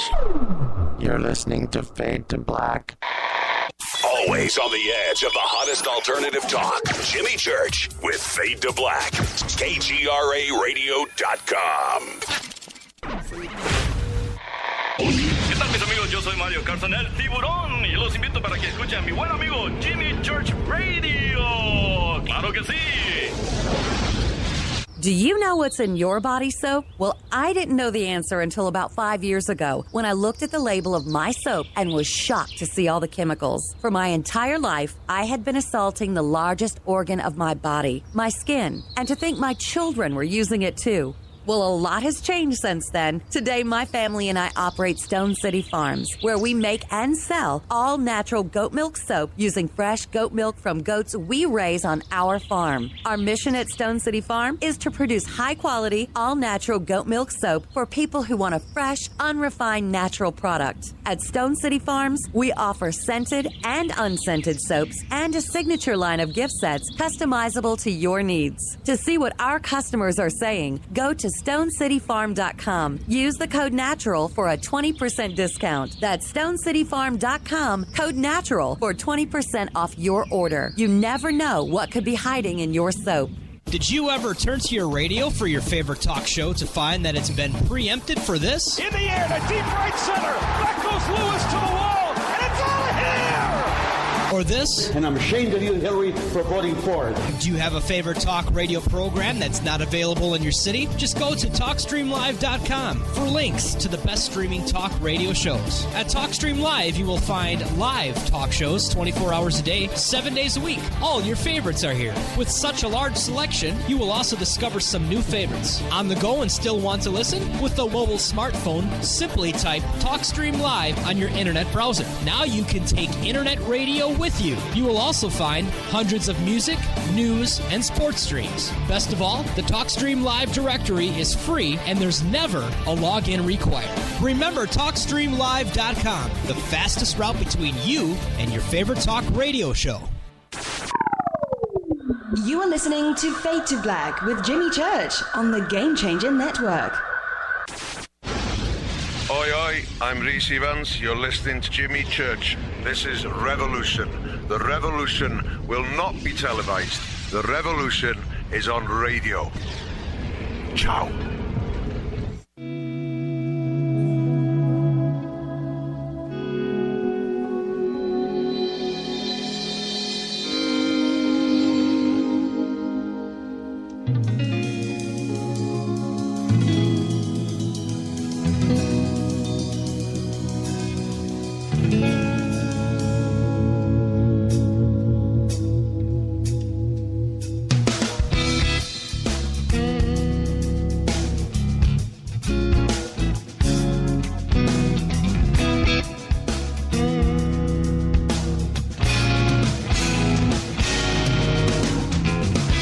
Welcome back to Fade to Black. This is truly bespoke radio for the masses. Tonight, James Gilliland is with us. Tomorrow night, Holly Cook. Yes, Holly will be here. Thursday night, we have Fader Night and Open Lines with John Rappaport and his No More Fake Newsroom. But tonight is James Gilliland. Now, I'm going to say this was about a year and a half ago. Clyde calls me up. Jimmy, you're not going to believe this, man. You know, we just got back from ECETI. We were up there. We were shooting video. We were doing but we saw a baby Bigfoot. And I said, stop right there, Clyde. Stop. Come on the show tonight and tell us about it. I just want to hear this fresh. And I got to tell you, James, his reaction and how he was dealing with things, he was out of his mind. And you were there. You were there. Okay. Yeah. So you just tell us what happened and start a little bit before that. It was in the morning, and I know that they were making coffee. So before that, were you already up and around? And let's kind of start there. Yeah, I usually get up really early here. I'm usually out the door at 6 and working on the ranch, doing whatever has to get done here. Because we have a big herd of yaks here and all kinds of other animals we take care of. But what happened is I was just walking around the corner when it happened, and this he just came out, had a cup of coffee, I guess. He came walking out, and this young, we call it like a juvenile Bigfoot, came running right up to him and skidded and stopped and smiled at him and then took off running the other way. Well, I saw it running the other way, running away. And there's this little trail you can walk down, and then you can't go any further because all the trees are interlaced, the fruit trees. And this juvenile Bigfoot, he went right through there, and the branches didn't move. And I go, what the heck was that? Why is it could he have run through those branches without them being pushed all over the place or him getting snapped back? Yeah. What did you? We're going to move forward in a second. What did you see? Well, I saw him running away after it ran up to him and smiled. Right. It turned around and was running away. Well, there was a couple other people that saw it run right up to him and skid and stop, and it left a footprint right there where it skidded and stopped. That's right. And also I got some pictures of some other footprints that it left. And what's interesting, how you know these are real, is because a lot of people have these Bigfoot prints and things like that, and it's this massive foot. And but what happens is a Bigfoot's foot has an arch like a hinge in it, like an ape. It's not a human foot, you can tell. And so right at the middle of it where it's hinged, the dirt or the mud will push up. And so you could see the hinge, you could see everything. You could see it was smaller.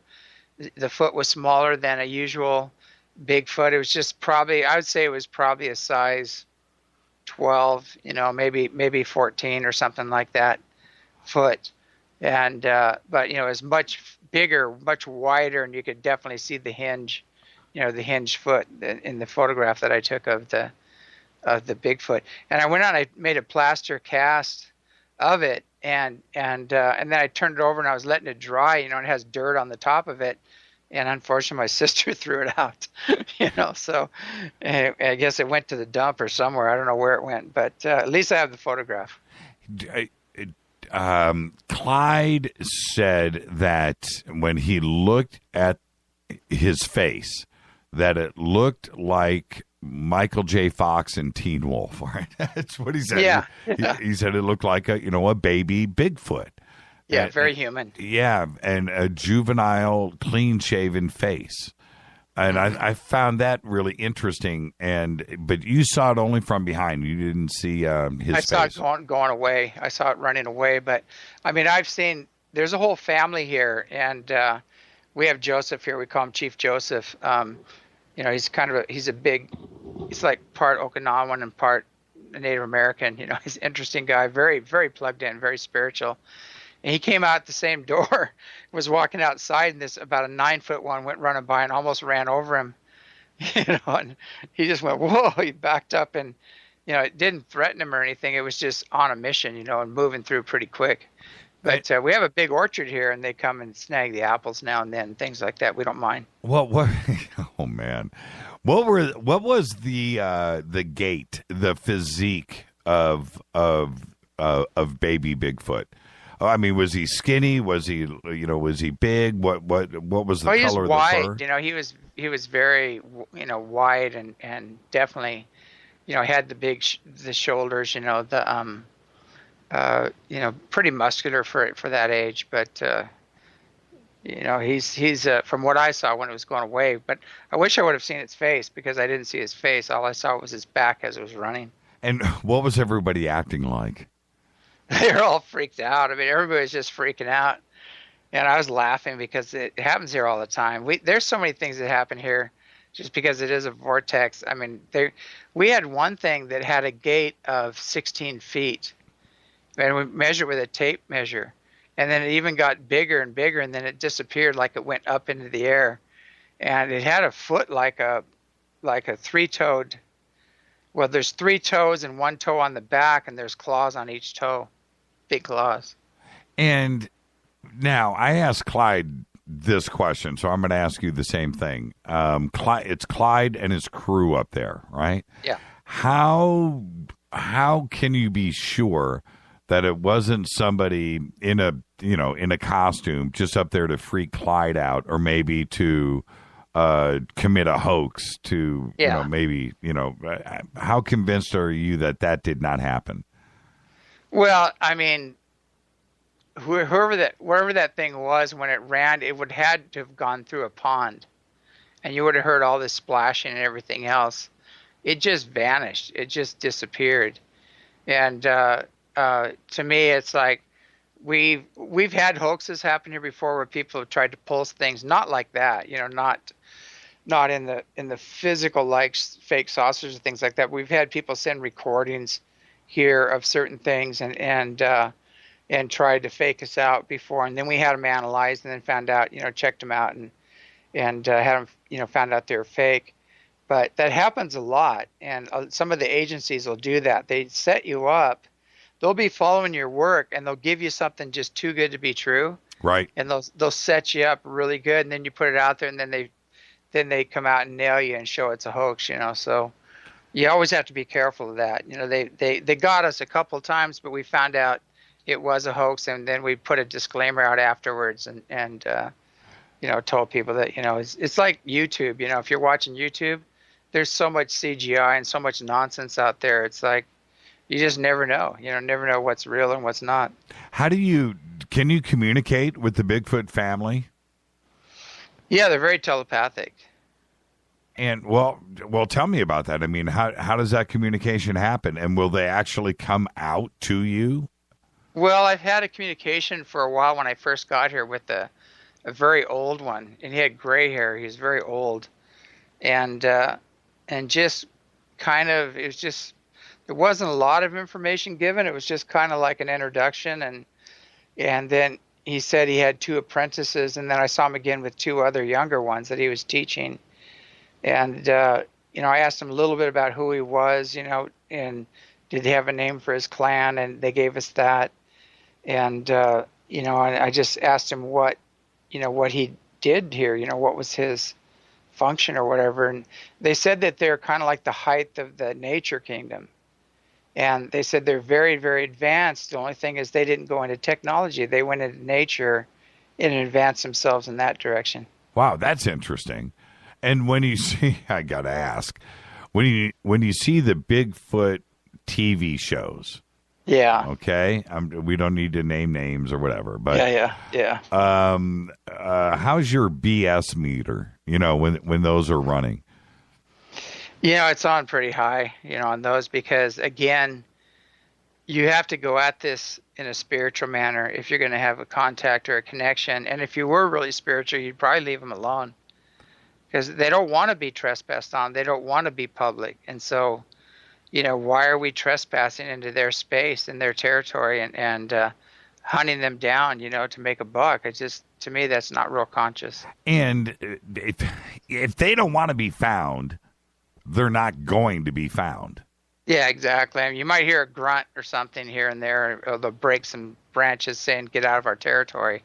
But that's about all you're going to get. Yeah, that's interesting. And what do you make of the way that some of these Bigfoot hunters out there are doing the Bigfoot calls, knocking on trees and such? Is that even worthwhile? Well, they do respond. They respond to knocking on wood and some of the calls. If you can play the sound, if they're far enough away, they'll respond to it. But it does work. I mean, that stuff does work. But again, I think it's important that we treat this with respect and not go into their territory. They have very little left, that we haven't totally raped and pillaged. But right. We need to respect that. I'll tell you a story that happened up here is that they were logging into this area. It's a very beautiful area and very sensitive area on the mountain up here, and it was part of the reservation. And these Bigfoot weren't really happy with what happened, and they picked up these 50-gallon drums and started throwing them of diesel on top of the trailer. And they took one of these giant choke chains and just this choker and threw it and hit the tractor and just busted the whole engine up with that. And they were hollering and screaming, and these guys got out of there. And the Native Americans told them that, you need to go and be in silence, you need to pray, and you need to ask forgiveness, and they stopped all operations there. Now, what about, see, this is what I would do, James, is I would like cook a big stinking meal, something that was really aromatic. Yeah. Right? I'm talking about maybe spaghetti and meatballs, or a steak and corn on the cob. Something, you know what I mean? That was, would something like that lure a Bigfoot in? And I'm not trying to be funny here. Would something like that probably would actually, just because their senses are so off the scale. They'd smell it, and if it smelled really good, they'd probably want to check it out. And there's a researcher up here. It's really funny. they put all these cameras up and infrared sensors and everything, and they put out all these like apples, and they love apples and cucumbers and bananas, all these things. They put them all out, and they've been trying to catch a Bigfoot and get a picture of it. Right. And each time the Bigfoot came in and took all the fruit, and they had nothing. They got nothing out of it, and nothing from the air descended down and grabbed it. It's all gone. And so they're trying to say that these are dumb apes. They're just this dumb gigantus pithecus or whatever they call it. And it's just a big dumb ape up there. But if it's a big dumb ape, how come it's outsmarted them every time? And these guys have PhDs. Well, and I have, I've had Jeff Meldrum on the show a couple of times, and I like his research, and he certainly has a lot of castings that he's done, and he's had his own experiences, and I think he's a great guy. But the one thing that I said to him was that why I would be more on the positive side of the fence if we just had just a little bit more. And because I believe that Patterson film is real. I do too. I believe it's real. I go with my eyes and I go with my judgment. Patterson film is real. But we haven't had anything like that since the Patterson film. Something that dramatic. Look, James, if we had in ufology, if we had a film of a gray walking around like the Patterson film, it would be mission accomplished in ufology, in my opinion. That's how golden that Patterson film is. But we haven't had anything since, and I don't understand why that. No bodies, no carcasses, nothing's been hit by a car. Nothing has wandered into a town looking for food or medicine or anything like that. And that's the Achilles heel when it comes to Bigfoot, I think, for all of us. Is there going to be a point where we can cross the line and hopefully bring this out into the open and just close that part of history? Well, the way I feel about it, it's all about your intentions when you go out there. And I think I'm all for establishing the fact that they are real, they do exist. And here in Skamania County, if you actually shoot one, you go to jail for murder, basically. They're protected. And so they have legislation to protect them here. So, why would they be passing legislation to protect them if there wasn't some truth to it? And when you talk to most of the locals out here, especially the hunters, a lot of them have had encounters with them. But I tell you, these two hunters ran into one in one of the local caves here, and they actually dropped their rifles and ran. It scared the crap out of them so bad. And if they want to, when they start hollering at you, it just goes right up your spine, and you just feel dread, fear, get the heck out of Dodge. If they want you out of their space, they have an ability to just rattle your cage really bad. I ran into a big male once, and I got into his territory, and he started breaking branches and stomping and everything, and he didn't holler at us or anything, but I knew right away. I could feel the psychic pressure on me that, like, get out, And so what we did is I came back to the same space, and I brought some apples and some cucumbers and things, and I gave him as an offering, and I meditated there for a while, and I apologized to him, and I said, I have an offering, I just want to leave it, and that's it. And so we put it on this rock, and we got back in the canoe. I won't even say where this is because I don't want people going out there and bothering it. And we got back in the canoe and started rowing away, and we looked back, and it was gone. The apples and the other stuff was gone. I have a very close friend that shared this story with me about Bigfoot, and his family has a big piece of property up in Montana, and they go up in vacation in the summer. And he's up there, and he's 12 years old. And they have a creek, they have 1,000 acres up there, and there's a creek that goes through the property, or creeks, and there's his favorite fishing spot. And summer vacation, he wakes up in the morning, grabs the fishing poles, his tackle box, and he heads over to the creek, and he's fishing. And he says that while he is there, that he gets hit by a rock, right? A rock. Yeah. Hits him. And he turns around, and there's a slope behind him, and he's thinking it just somehow just fell down the hill naturally and hit him, right? So he continues to fish. And then another one hits him, and he spins around. There's nothing there, right? And he kind of trips, and he's tripping out. He's 12 years old. Heads up the creek 50 yards. Now he's throwing his fishing line back in the water. And then he says a rock the size of a basketball, like 50 pounds, bam, lands right next to him, right? A big rock. And he freaks, and he turns around, and he says he thinks he sees the face of Bigfoot duck down, and he takes off running up this hill and gets up to the top and looks, and there's nothing there. But he was convinced that he saw Bigfoot. Do you think? Does that sound like a typical sighting or something that you have heard? Yeah, it does. It does. We had a sighting up here, which is really interesting, where this guy was up hunting with his dogs, and he actually saw him roaming around up there and took a shot at him, which is about as stupid as you can get. I mean, that's just like shooting a human, Right. But so he took a shot at him, and these things came running down the hill, screaming at him. These two Bigfoot, and hollering at him, and his dogs took off. I mean, they didn't even stop to bark. They just took off, and he took off down the hill running as fast as he can, got in his car and took off. Well, he got enough nerve to go back there and got some other friends with rifles to go back there. And when he got back to his campsite, he found his gun twisted into a pretzel. I could totally believe that. And why would somebody, you're right, it's just like shooting a human, right? Why would somebody do that? And the other thing is, I was surprised to hear you say that the gun actually worked. I would think that maybe they would have, some type of telepathic power to not have a weapon work. I know that sounds strange, but I think that there's something going on here.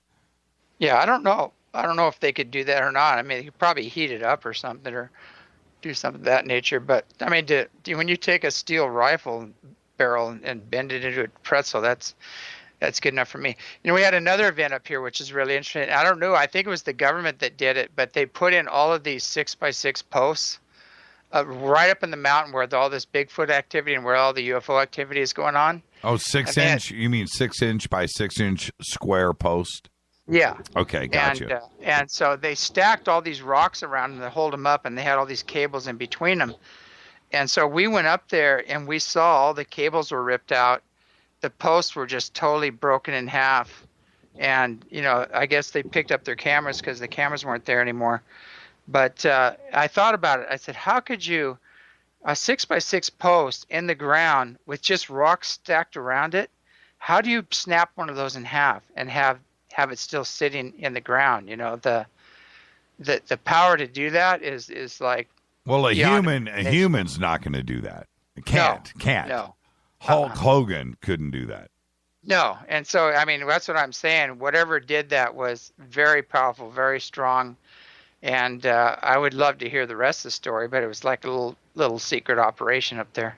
How would you share with the audience if they wanted to communicate with ET on their own and go out there and do some of the discovery that happened to us over the weekend? What would be like the Dummy's Guide 101 to ET contact?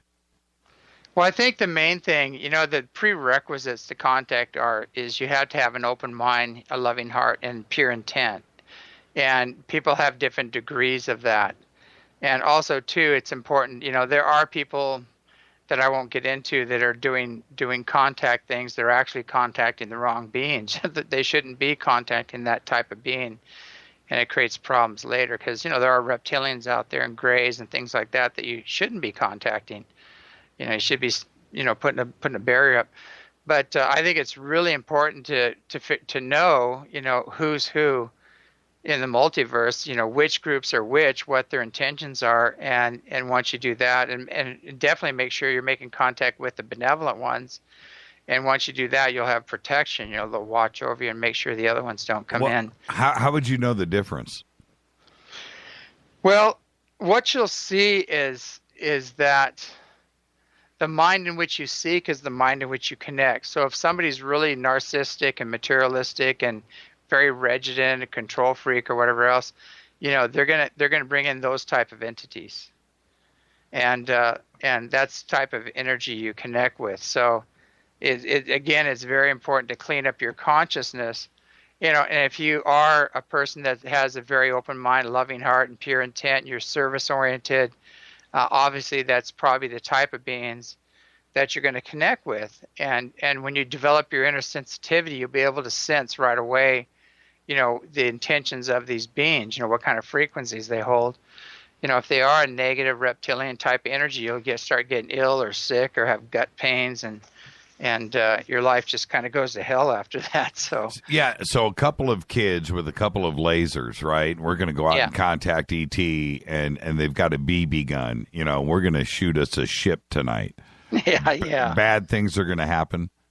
Yeah, definitely. It's like, it's I think a BB gun's highly overrated as far as protection against it. Well, I was going to say something else, but you get the vibe.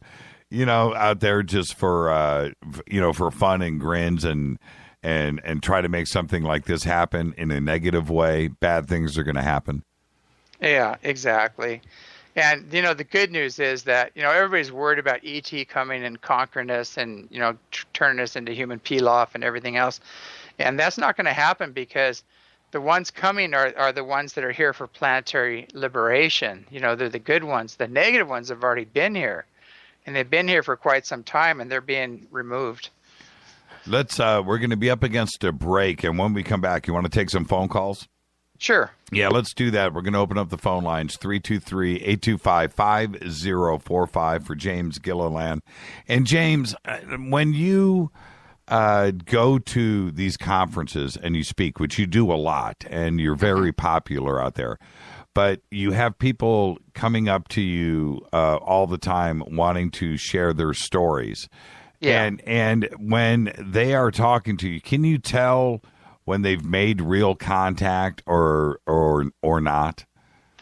Yeah, usually I can. It's because it's really hard to explain, but when you really develop yourself, you get a thing called direct knowing. And you just know, and you can feel their sincerity, and you can feel what they're talking about, and sometimes they're having contact with ETs, and sometimes they're having an astral experience with an astral being, which happens quite a bit. And there's even faker spirits out there that'll come and say they're this master or that master, and then people give up all their power to them, and they're just parasites, basically. Yeah, exactly. This is Fade to Black. Our guest tonight, James Gilliland. When we come back, I've got some other questions. We're going to go in another direction with James. I want to know how long they've been here and if he's gotten any information. This is Fade to Black. I'm your host, Jimmy Church. We'll be right back. Hi, everybody. This is Rob Halford, the Metal Guard on JimmyChurchRadio.com. KGRA Radio. Intelligent talk. So, you love talk radio? Then you'll love TalkStreamLive.com. TalkStream Live is always on, 24/7 with the best streaming talk shows. Find your favorite talkers and discover some new ones. It's free, readily available online or on any smartphone or tablet. Finding your favorite talk shows all in one place has gotten a whole lot easier. Just go to TalkStreamLive.com. Be sure to download the free apps from Google Play or the iTunes App Store. If your home has hard water and it's leaving white spots, then it's likely that limescale is clogging your pipes. Limescale can cost hundreds of dollars a year in wasted energy and early appliance breakdown. HydroCare systems available at Wave Home Solutions prevent and remove limescale with just a simple filter change every 3 years. There are no salts, chemicals, or magnetic coils. Satisfaction guaranteed. For more information, just go to bestwater123.com. That's bestwater123.com. Hi, I'm Richard Dolan. When I'm not hosting my radio program, The Richard Dolan Show on KGRA, or writing new books on UFOs, I run a publishing company. I'm proud to say that Richard Dolan Press has published some of the most fascinating books available on UFOs and related subjects. They include Dr. Bruce Maccabee's classic analysis of the UFO cover-up, David Marler's breakthrough book on triangular UFOs, Dr. Richard Sauter's unique work on underground bases, and other classics by Grant Cameron, Chase Kletsky, and Dr. Bob Wood, not to mention intriguing works by Eve Lorgan and Laurie MacDonald that deal with truly bizarre phenomena. I'm proud to publish such high quality and original works, and there are several amazing books about to be released over the next few months. Go to richarddolanpress.com to learn more.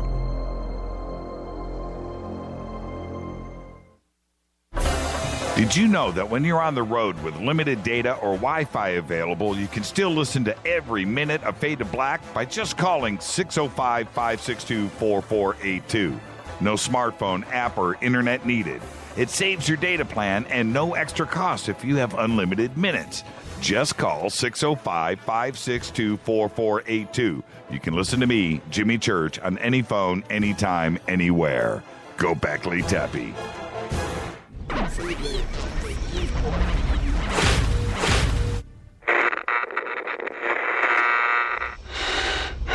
You want to know a secret? I love ponies. I really love ponies. I'm serious. I couldn't stay sane without ponies to brush. Why Fade to Black? Because you never got that pony. Damn it. This is Fade to Black with Jimmy Church on the Game Changer Radio Network and KGRA, the Global Radio Alliance.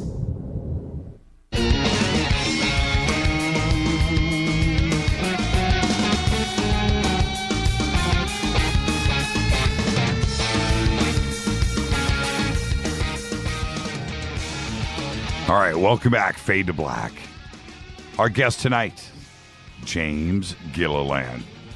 He just flew back in from Los Angeles, where we hung out all weekend, out of contact in the desert, and now we're taking your calls. Hi, you're live on Fade to Black.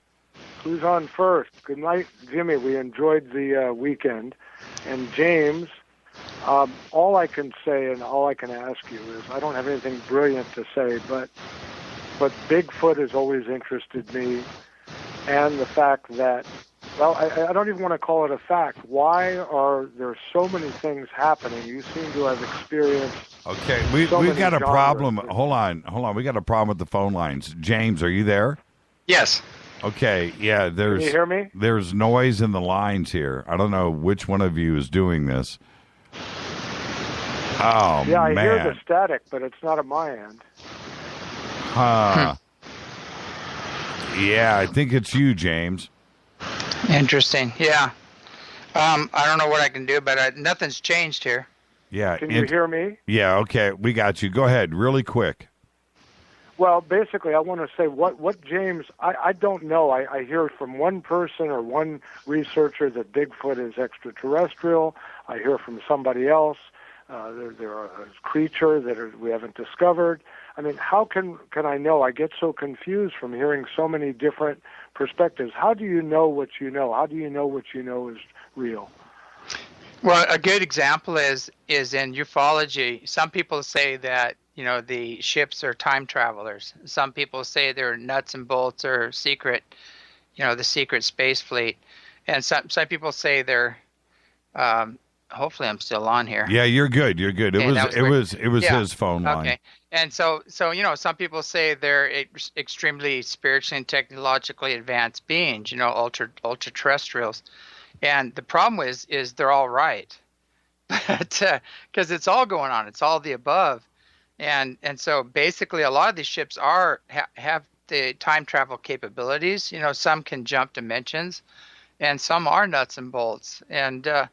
And so, some people say it's all evil, it's all bad, and some people say it's all good, So, again, it's all the above. It's not just one thing happening, and people want to pigeonhole it, and then they want to be the authority on that subject, and then they discount all the other things happening here, all the other research. And that's always been a serious problem in the UFO community, because if everybody got together and put all their research on the table and learned to share and cooperate, we'd understand the big picture. We understand what's going on. So I just have to go by my research, by the hair that was found up here, a lot of the DNA samples that they've taken, which showed it to be more human than anything else.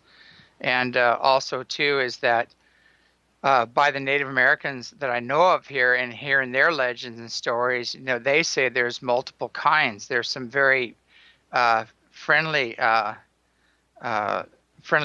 out there that actually helped them deal with some of the really negative ones, the more primitive ones that were actually eating their children. So there's all kinds of stories out there, and that's what I've seen. Some look much more human than Bigfoot, and then some are pretty pretty ape-like, I guess.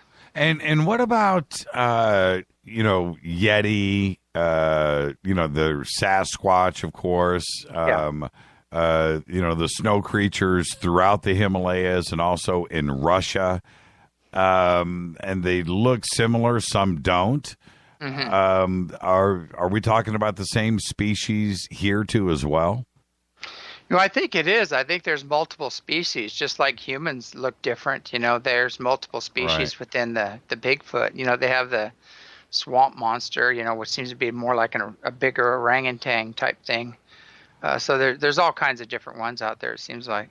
Now, I want to jump before we do start to run out of time. One of the important things for me in my research and having guests on is trying to find out, how long ET has been visiting us. And I'm just going to ask you directly, how long do you think that they have been here?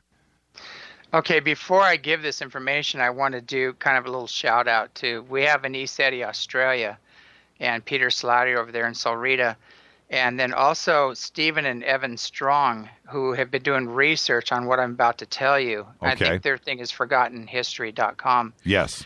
But, the fact of the matter, when I was hanging out there with the Aboriginal elders and things like that, I started having all these experiences, and I talked to them about it and really connected with them. And I was seeing their ancestors, some of their spirit guides and all these other things. And so I really got in good with them.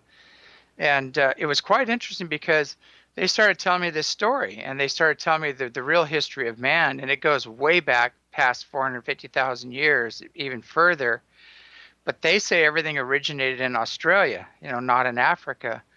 And so they took me out to see these glyphs, and they're called the Gosford glyphs. And there's star glyphs on top, Egyptian glyphs on the bottom, and then some other glyphs, that on the other side, So there's all these glyphs that tell the total history of man.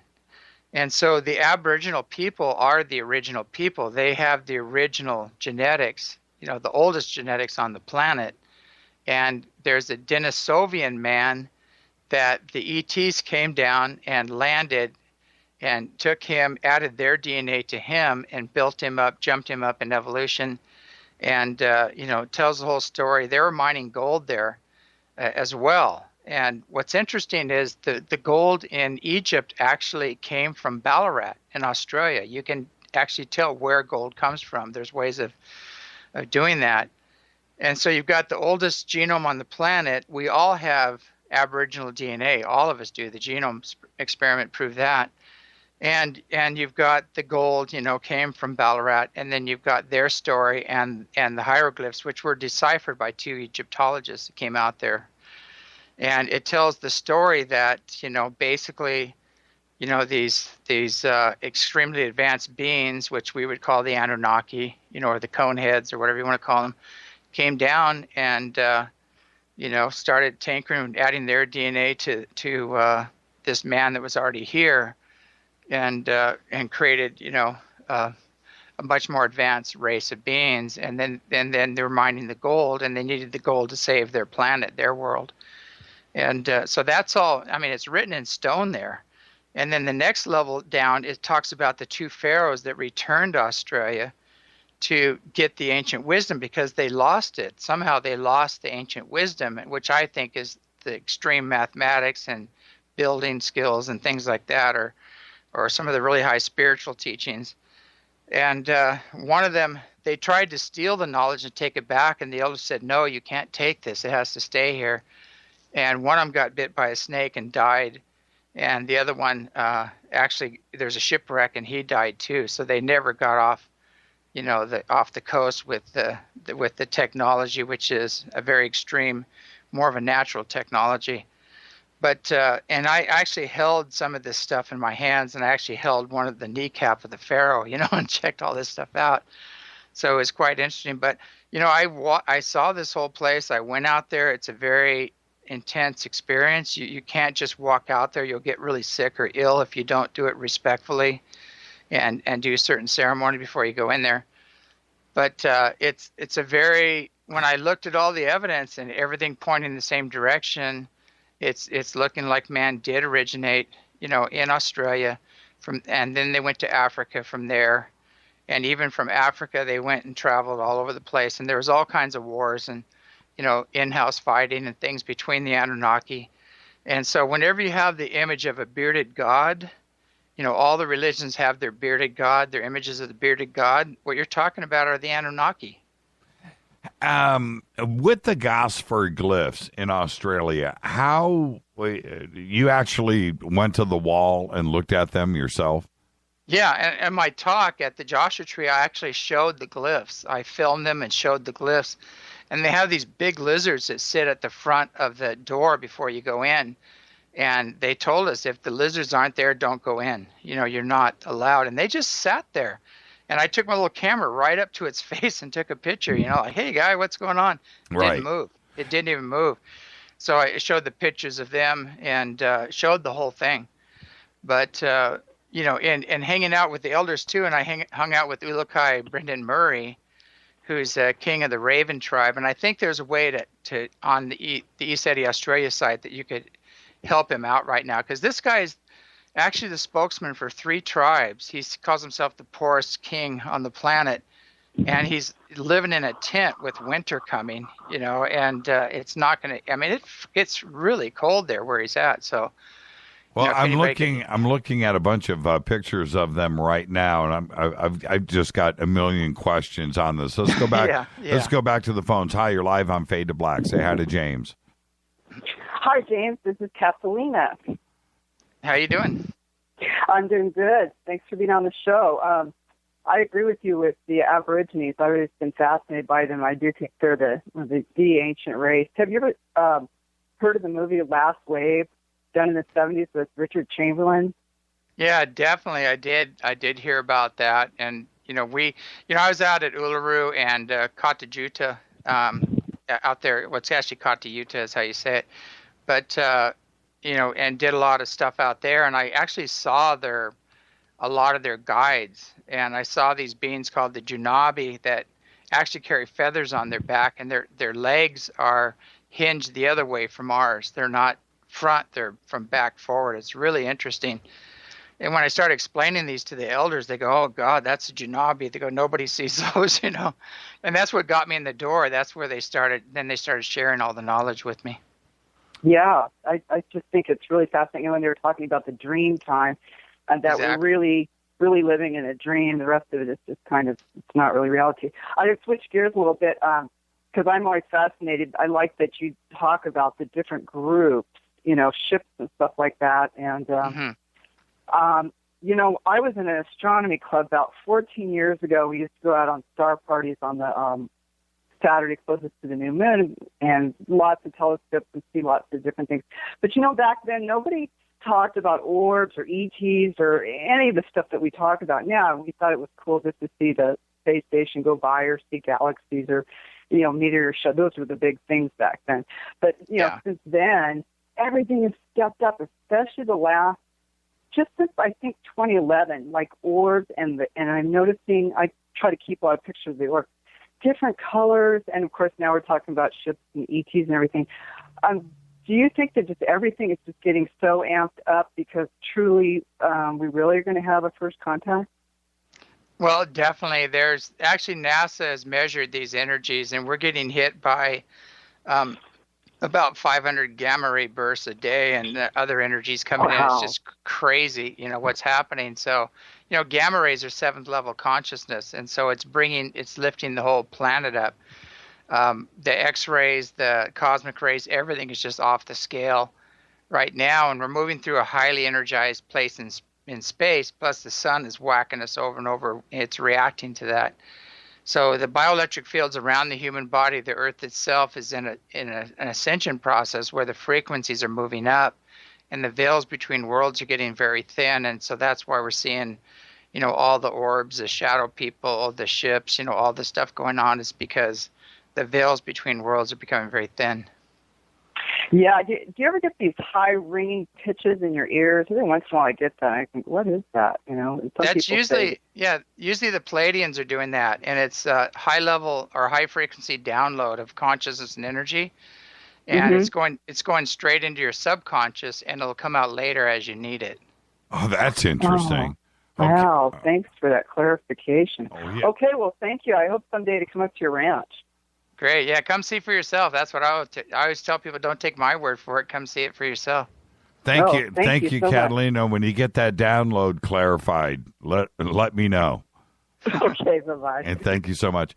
Back to the Gosford glyphs. When I look at them, okay, you've been there. So how large are they when you stand next to them? Above your head, but how big is that wall? Well, it's probably, at least a couple feet above your head. Depends on what, there are some rocks in the bottom you could stand on, but I would say if you're standing on the bottom of them, it's about 2 feet above your head at least. And it goes all the way down to the ground, the glyphs. Now, okay, James, be straight with me. When you look at them, and especially the first time that you looked at them, did you think that there's a possibility of it being a hoax? None whatsoever, actually, because when I looked at them, I was higher than a kite. I got so high. I was looking at these, and the energy there is off the scale, and I was just going, my God, everything I've known and been told by the higher dimensional beings is now written in stone. It's in my face right here. I can't deny it. And when you look at the carvings, and you can see there's extreme weathering on them that, there's no possible way that it could be a fake. Now, they've tried to destroy these several times. And then they brought somebody in that did some other carvings and created a Horus and some other things. Right. And to try to discount them. And it's so obvious that the ones that they tried to discount them and put in there, because they aren't weathered, they're very thin. They're not deep into the rock. They're not carved deep into the rock. They don't have the lichen growing all around them and through them and everything. So, you can just tell that these things are extremely ancient. Have they been deciphered correctly? I believe so, because the Egyptians got their glyphs from the Pleiadians, actually, or it might have even gone before that into the Lyrians. So the ancient Lyrians, I believe, were the first ones. And when I talked to the elders and I told them what my research is saying, they said that felt correct to them, but they thought the Pleiadians were the ones that came down and did the tinkering, with the earth human. But when I told them it was the ancient Lyrians, which are the ancient ancestors of the Pleiadians, and the Pleiadians were the second wave that came in, they had a little, powwow about it, and they said, that feels right. I think you're correct, Is there any evidence of the Gosford glyphs being around before they were discovered? In other words, was there mythology behind this about it being around 200 years ago, 300 years ago, 400 years ago? Yeah, they've been there forever, and there's all kinds of star charts on the top of the rocks. Right. And they're still discovering things today, and they have certain rocks that are like you lay on this rock, and it's like it's for the women are supposed to lay in this rock. Men are not supposed to lay in this one rock, and it just totally reorganizes you. And it's like a birthing rock or something. I'm not sure exactly what it is, but there's so many things going on there. I mean, I think we just touched the tip of the iceberg. But, you know, again, if you go to Stephen and Evan Strong's work, you know, and you'll see they've gotten a lot of documentation because they went at it through the Aboriginals and their stories, and they've been talking about this forever. You know, their stories go back, you know, 450, 600,000 years. Right. And some of it looks obviously Egyptian to me. It does. Yeah, it definitely. does. Some of it looks, I don't know, I almost childlike. It doesn't have the organization of, you know, the hieroglyphs that we're used to in, you know, directly from Egypt. But some of it looks 100% Egyptian. And I can see the difference between the two. Can you? And the symbols that don't look Egyptian, are you saying that is ET and Palladian? Yeah, the upper ones actually show the ships coming down and landing. Right. And those are the upper ones. I believe are the ones that they were saying were the Palladian information about how the origin of man. And I think what happened is that you know, and I don't know who carved those, but I know the pharaohs were involved in part of it, and 2 pharaohs were involved in it because their story was carved into those stones. So it goes back further than the pharaohs. So yeah, interesting. Let's go back to the phones. Hi, you're live on Fade to Black. Say hi to James Gilliland. Hello, James. How you doing? Hey, this is Kyle from Pennsylvania. Hey, Kyle. How are you? What do you have for James? Well, I keep hearing a lot of talk about the UFOs and Bigfoot sightings out there. Well, you know, here in Pennsylvania, have you ever heard Stan Gordon? Of course. Yes. Yes. I have. Okay. Well, Stan's just like 2 towns over from me. I got to meet him a couple of times. We have a lot of UFO and Bigfoot sightings in my area. I guess the thing I'm trying to figure out is I have just actually read about the CE5, and what would be a good mental state to put yourself into to actually try to maybe, if not make contact, at least maybe see some of these UFOs, orbs, etc. Yeah, well, some of these CE5 things I wouldn't recommend, only because of, you know, there's some things that I've seen, some groups that are doing them. They're doing this coherent thought sequencing, and they're going into the mind of the pilot, and then they're saying, okay, we're going to take over the mind of the pilot, and we're going to bring him over here, and he's going to land here. And I go, you're not going to control a 5th or 6th dimensional being or one of these advanced beings, you know.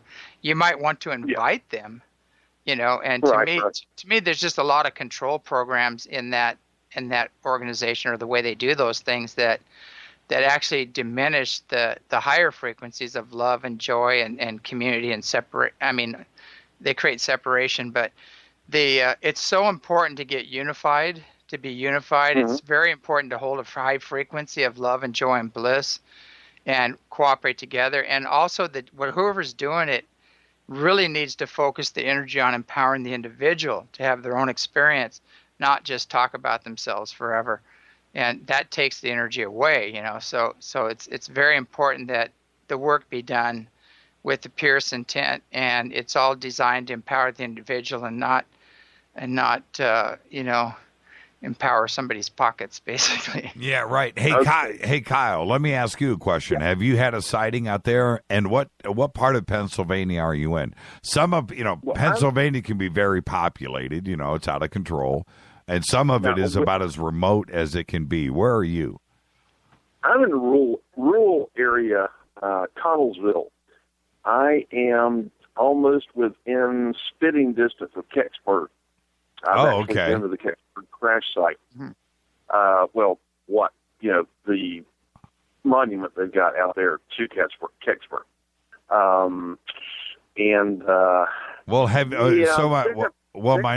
Kyle, before I have to let you go, we're going to hit a break and say goodnight to James.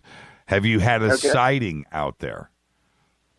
I have had one that was an iffy.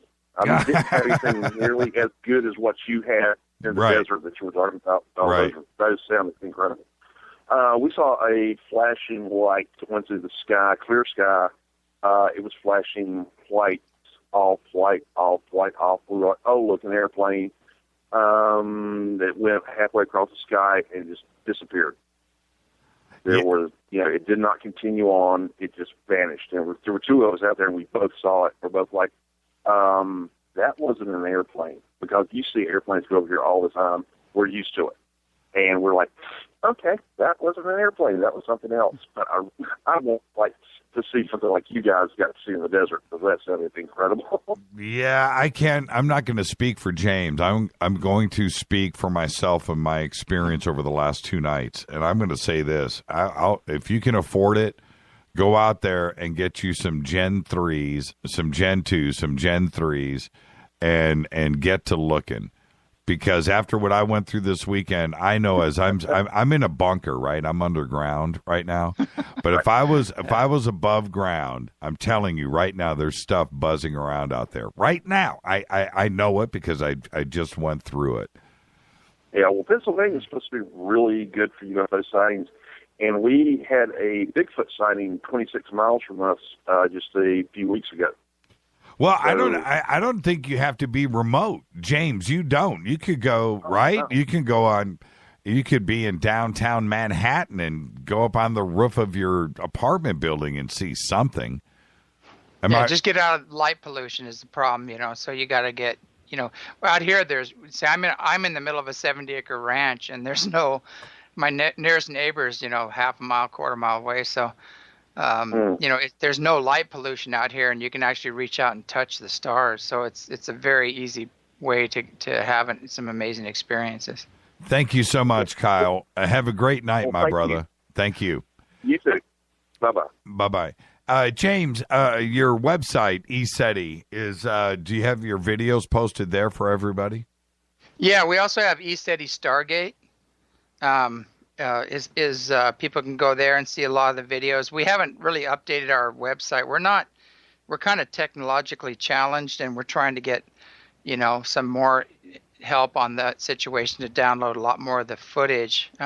We are having a big conference up here, on the July 4th week, and with a lot of the people that were actually at Joshua Tree, some of them are actually coming up here to do a conference. So I'm sure we'll have some amazing footage after that, because every time we do a conference, we get a lot of ships come in and put on quite a show. Yeah, we're going to be in Roswell that weekend, broadcasting from out there. But I'll say this. You and I were talking about this earlier. We've got to do Fade to Black from ECETI. I mean, that's just done. We've got to figure out a date and make that happen.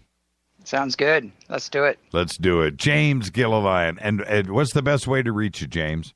Well, the best way is to go through a private invitation at ECETI.com if you want to find out more about the information, or you can go to ECETI.org and check that out. And if you want to see a lot of the Australian information, go to ECETIAustralia.org. There you go. And we have all the links up over at Jimmy Church Radio. James, you are the best, man. Thank you so much. All right. Thanks for having me on the show. I'll talk to you. James. Good night. James Gilliland, everybody. Unbelievable. And I'm telling you right now, after what we went through this weekend, I know what's going down. I just do. And it's amazing. I feel I'm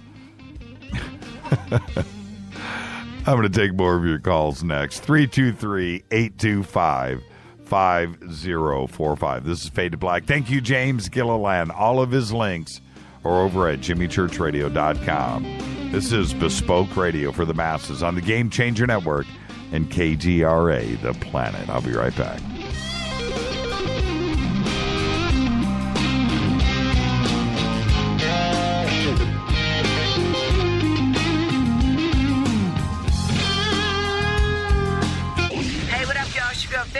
Here, and you are listening to my boy Jimmy Church on jimmychurchradio.com. Despite popular opinion, reading a book will not make you smarter. But listening to Jimmy Church will. Hey, I'll make you a deal. Give me 60 seconds and I'll give you directions to the Fountain of Youth. Okay, I'm joking. Well, kind of joking. No fountains, but youth, I got Nature's Youth and their premier anti-aging product, Nature's Youth RSF. With your sensible diet and exercise plan, Nature's Youth RSF can help you look and feel better. RSF is an all-natural amino acid supplement that supports your body to naturally increase HGH levels without any synthetic hormones. And elevated HGH levels can contribute to increased energy, improved libido, reduced body fat, and improved exercise capacity. Let's be honest, who doesn't want to look and feel younger? Visit the newly designed website at naturesyouth.com or call 800-333-6923. That's 800-333-6923, and like them on Facebook, and you'll be included in contest and exclusive offers. What a deal. Oh, speaking of deals, my time's about up. 800-333-6923 or naturesyouth.com. Who needs a fountain anyway? Call today. What's up, Fadernauts?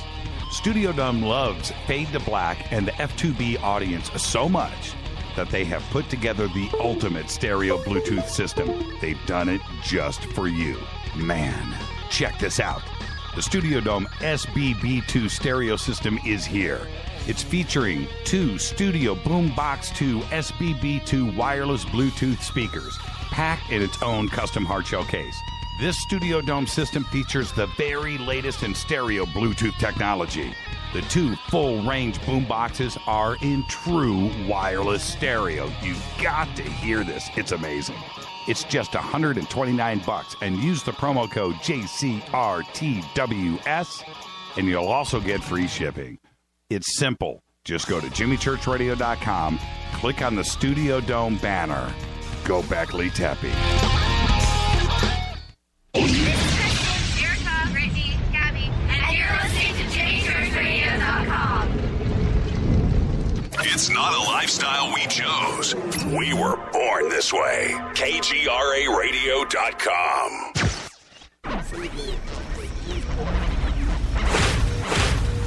This is KJCR at JimmyChurchRadio.com.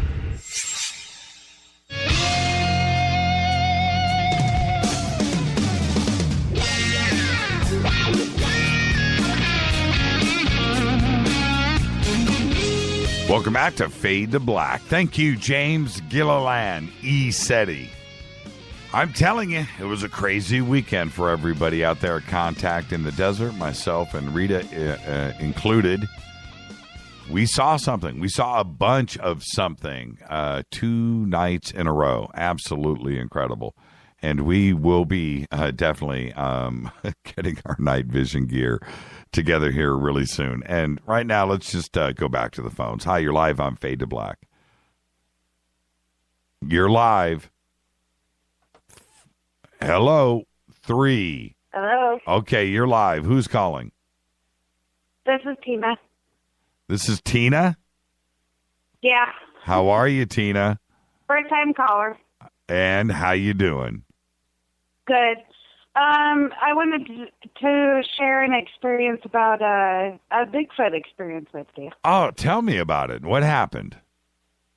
Okay, we're out in what they call Hamhammer campgrounds up in the Olympic Peninsula. Okay.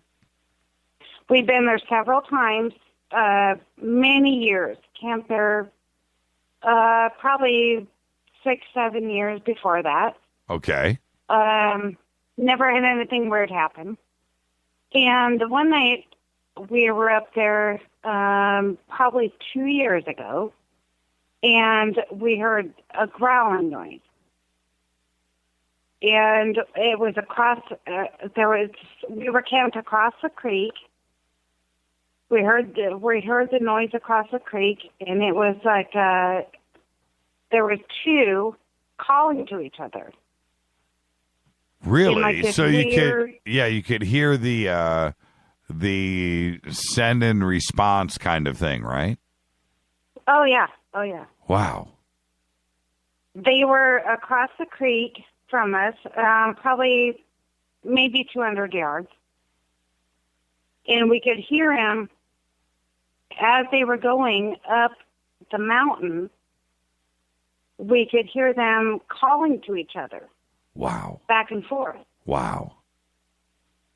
And it was just like a weird primal growl kind of thing.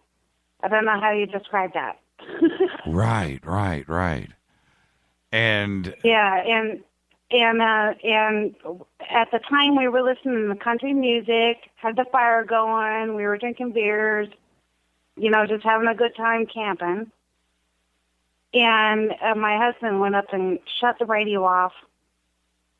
And then as the night went on, it was probably about, maybe an hour or so, we could hear him going up the mountain, calling to each other. did you guys see anything, or was it just the calling? No, we didn't see anything. But my husband did say when he went up to the truck to shut the radio off, he smelled a really nasty smell. Sounds to me like Bigfoot didn't like country music. I think he did like it, maybe. Maybe you should have played some of the rock and roll. So I know. Yeah, right. That's where I'm at. But I find that interesting that you guys were listening to country music and this was going on. It wasn't scaring them away. The voices continued. But after it more like attracted them. Right. And then after you turned it off, they left and went up the mountain. Isn't that interesting? Yeah. That's what happened. It wasn't like some Keith Urban or that church guy, was it? No. No, we've camped there like many times before. Right. Never had anything weird happen. We camped in the same spot and then had this happen, and my husband he's been in the woods all his life. Right. Which is the same with me. Right. So we know all the noises that are going on. Sure, of course you do. Neither one of us has ever heard anything like this before. Now, and also, it was like a weird. Tina, this was recent. This is just 2 years ago. Have you been back in the last 2 years? Did you go back last summer? We went back one time, and go back till last year.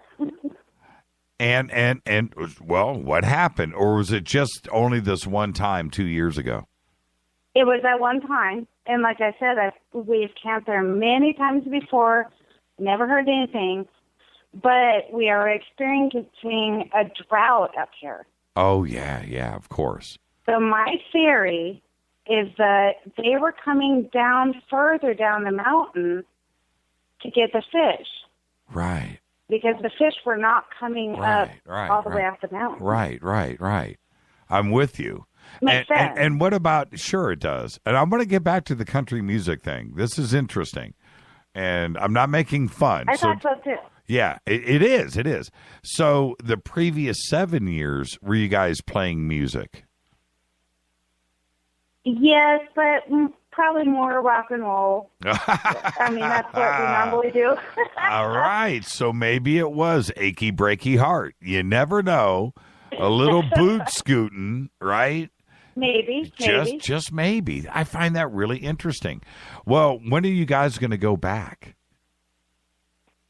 We did go back once earlier this year, but it was earlier in the year, and I have to tell you, at the time when we went up there,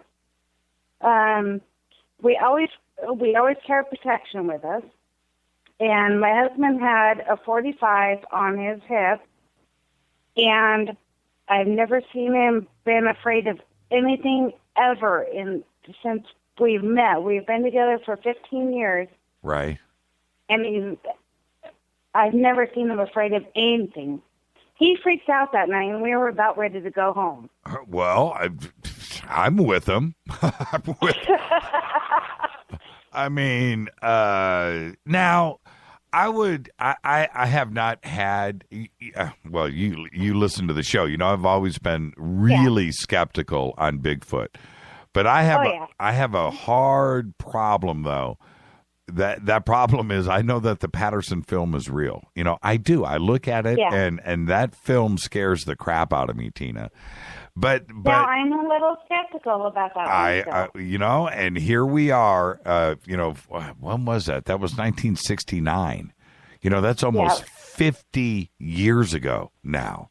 And since then, yeah, we've got, you know, plaster cast of footprints, and we've had some hair, nothing, you know, no real DNA proof, but we've had lots and lots of sightings.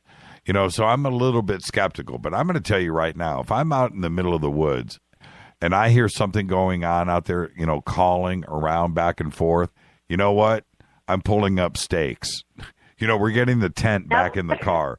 I'm not. Oh, he was totally ready to go. I can't blame him. You know, I don't think, and like James said, you know, we're invading on their territory.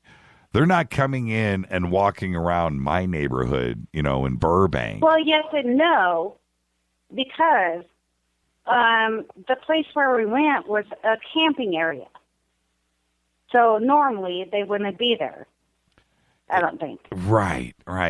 But also... But it was a drought, so like I said, my theory was that they had to come down the mountain. They were hungry. To get the fish that they needed. Right, they were hungry. Yeah. Yeah, that's crazy. That's absolutely crazy. So when are you guys going to go back? And you got to play, you know, you got to do, you know, the same country music that you were playing before. I know. Oh, you laugh. I'm not laughing, Tina. You need to figure that one out. I'm thinking that had something to do with it. You know, if you were out there You know playing. why I'm laughing is at the same time where my husband was, like, completely freaked out, I was completely calm. Going, oh, yeah, that's a Bigfoot. Right? Oh, man. I can only imagine how Rita would react. Well, first off, I can't get Rita to go camping because there's no granite countertops, you know, at a campsite. So, you know, we're kind of screwed there. And I've tried. We even went out a few years ago, and I'm trying to convince her, you know, to get a really nice RV. And I'm just like, honey, granite countertops, it's going to have a nice shower, it's going to have a queen-size bed in the back and a fold-out living room, and it's going to be great. She just won't buy. Love it. You know, even that kind of camping ain't going to happen. So as far as Bigfoot sightings go in our family, it's not going to happen anytime soon. It's just not. I would love to do it. I love to camp. I love to fish, and I like to get out there. And, you know, using an RV is not camping. A tent is camping. But there's no way Rita is going to do a sleeping bag in a tent. It ain't going to happen. So you got to find a compromise, dude. Well, I've tried. I'm talking about, you know, if I had U2's tour bus, it wouldn't be good enough for Rita. Trust me, it just would not. But I would love. Oh, it's got to be. It's you too. Yeah, right? See, I need you to talk to Rita. I need you to tell her it's not that bad. Thank you so much, Tina, for the phone call. That is an amazing, amazing event and encounter. Yeah, that was a little scary, but you know, if my husband's got a gun and he's still scared, that's an epiphany right there. Well, you know, I'm with. Yeah, you're right, and I don't think a gun is a really good idea when it comes to Bigfoot. First off, I you know, you're gonna have to stop him, and if you don't stop him, you're gonna get that gun, you know, shoved up something, and it's you know, you're gonna get beat with that gun, and I think it would have. It probably would have stopped him, but it just the freak out factor was just like you were at this weekend, the contact in the desert. Right. Well, hey, Tina, thank you for the phone call. Give my best to your husband and tell him. Thank you, Jamie. Tell him Good night. I'm with him. Thank you so much, Tina. Let's go back to the phones. Hi, you're live on Fade to Black. Hey, what's up, Jim? How you doing? Who's calling? F1, maybe another night. I don't know. I had some things to say. How you doing, F1? Is everything good? Yeah, everything's good. I just enjoyed your guest. I was kind of in disagreement about one point. What's that? Well, he was saying that everything that is ET or Star Brothers are good, and the bad ones are being removed. And I have a hard time with that one. Well, okay, your call's breaking up. See if you can get some better cell signal. Walk around the room a little bit. It sounds like an important point. And why would you think? Well, no, actually, F1. If you remember, James said it was both. Oh man, I think we lost him. Okay, all right, call back. We'll get you in. Hi, you're live on Fade to Black. Who's calling? Hey, what's going on, Jamie? This is Chuck from Kansas, man. Hey, Chuck from Kansas. How you doing? Oh, man, a lot of things happening in life. Talking Bigfoot tonight, aren't we? Yeah, well, it just evolved that way. You know how we do it, Chuck. Yeah, I do. Man, I had a buddy here in southeast Kansas where I'm at, and he said he saw one up the tracks, and he said it was, just like they describe it. So, I never saw it, but I know that there's a lot of stories in this area of them seeing the Bigfoot. And what part of Kansas? You know, that's a big state. Well, you know where Coffeyville is, where the Dalton boys were from? Yep, absolutely. Right there. It's kind of northeast Oklahoma, southeast Kansas, real wooded, heavy area. Right, totally. Most people picture Kansas as, flat and nothing, right? Right. No, this is more kind of like the foothills of the Ozarks in a way, Sure. And it's very, very remote. You know what though? Kansas, you got 2 or 3 cities, right? Right. Yeah. You don't have much. And then the rest of it, you got a whole lot of farms, right? Yeah. And you know what I'm saying? A whole lot of food, whole lot of nothing. No towns, and that kind of thing. So I could imagine, even though we don't hear about a whole lot of Bigfoot sightings in Kansas, there's plenty of places where man has never even walked. So, well, we're right on the where I live. We're right on the border of Oklahoma and Kansas, and the northeast Oklahoma area. There's a lot of wooded areas. There is. It's really dense. Absolutely. On another note, Jimmy, I'm going to be in Roswell this coming end of the month.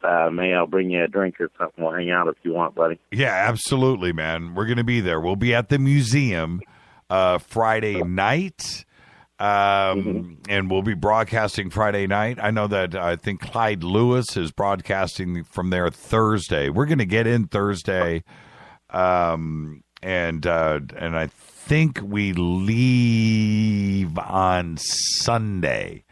So, but I think we're going to be there Thursday night. We won't actually be hanging out Thursday night, but all day Friday, all day Saturday, and part of Sunday, and then we'll come back to Los Angeles. So we're going to be there for a while, Chuck. Looking forward to hanging out with you. Yeah, man, I'm looking forward to meeting you, buddy. It's going to be cool, Chuck, and I can't wait. All right, man. I'll talk to you then. Yeah, thank you so much, Chuck from Kansas. And, I just lost that next call. And there you go. Okay, we've got 5 minutes left. I got time for maybe one more phone call. 323-825-5045. Okay, let's try it one more time. Hi, you're live on Fade to Black. You're live. Yeah, hey, Jim, F1. Okay, hi, how are you? Okay, you were breaking up before you just dropped off.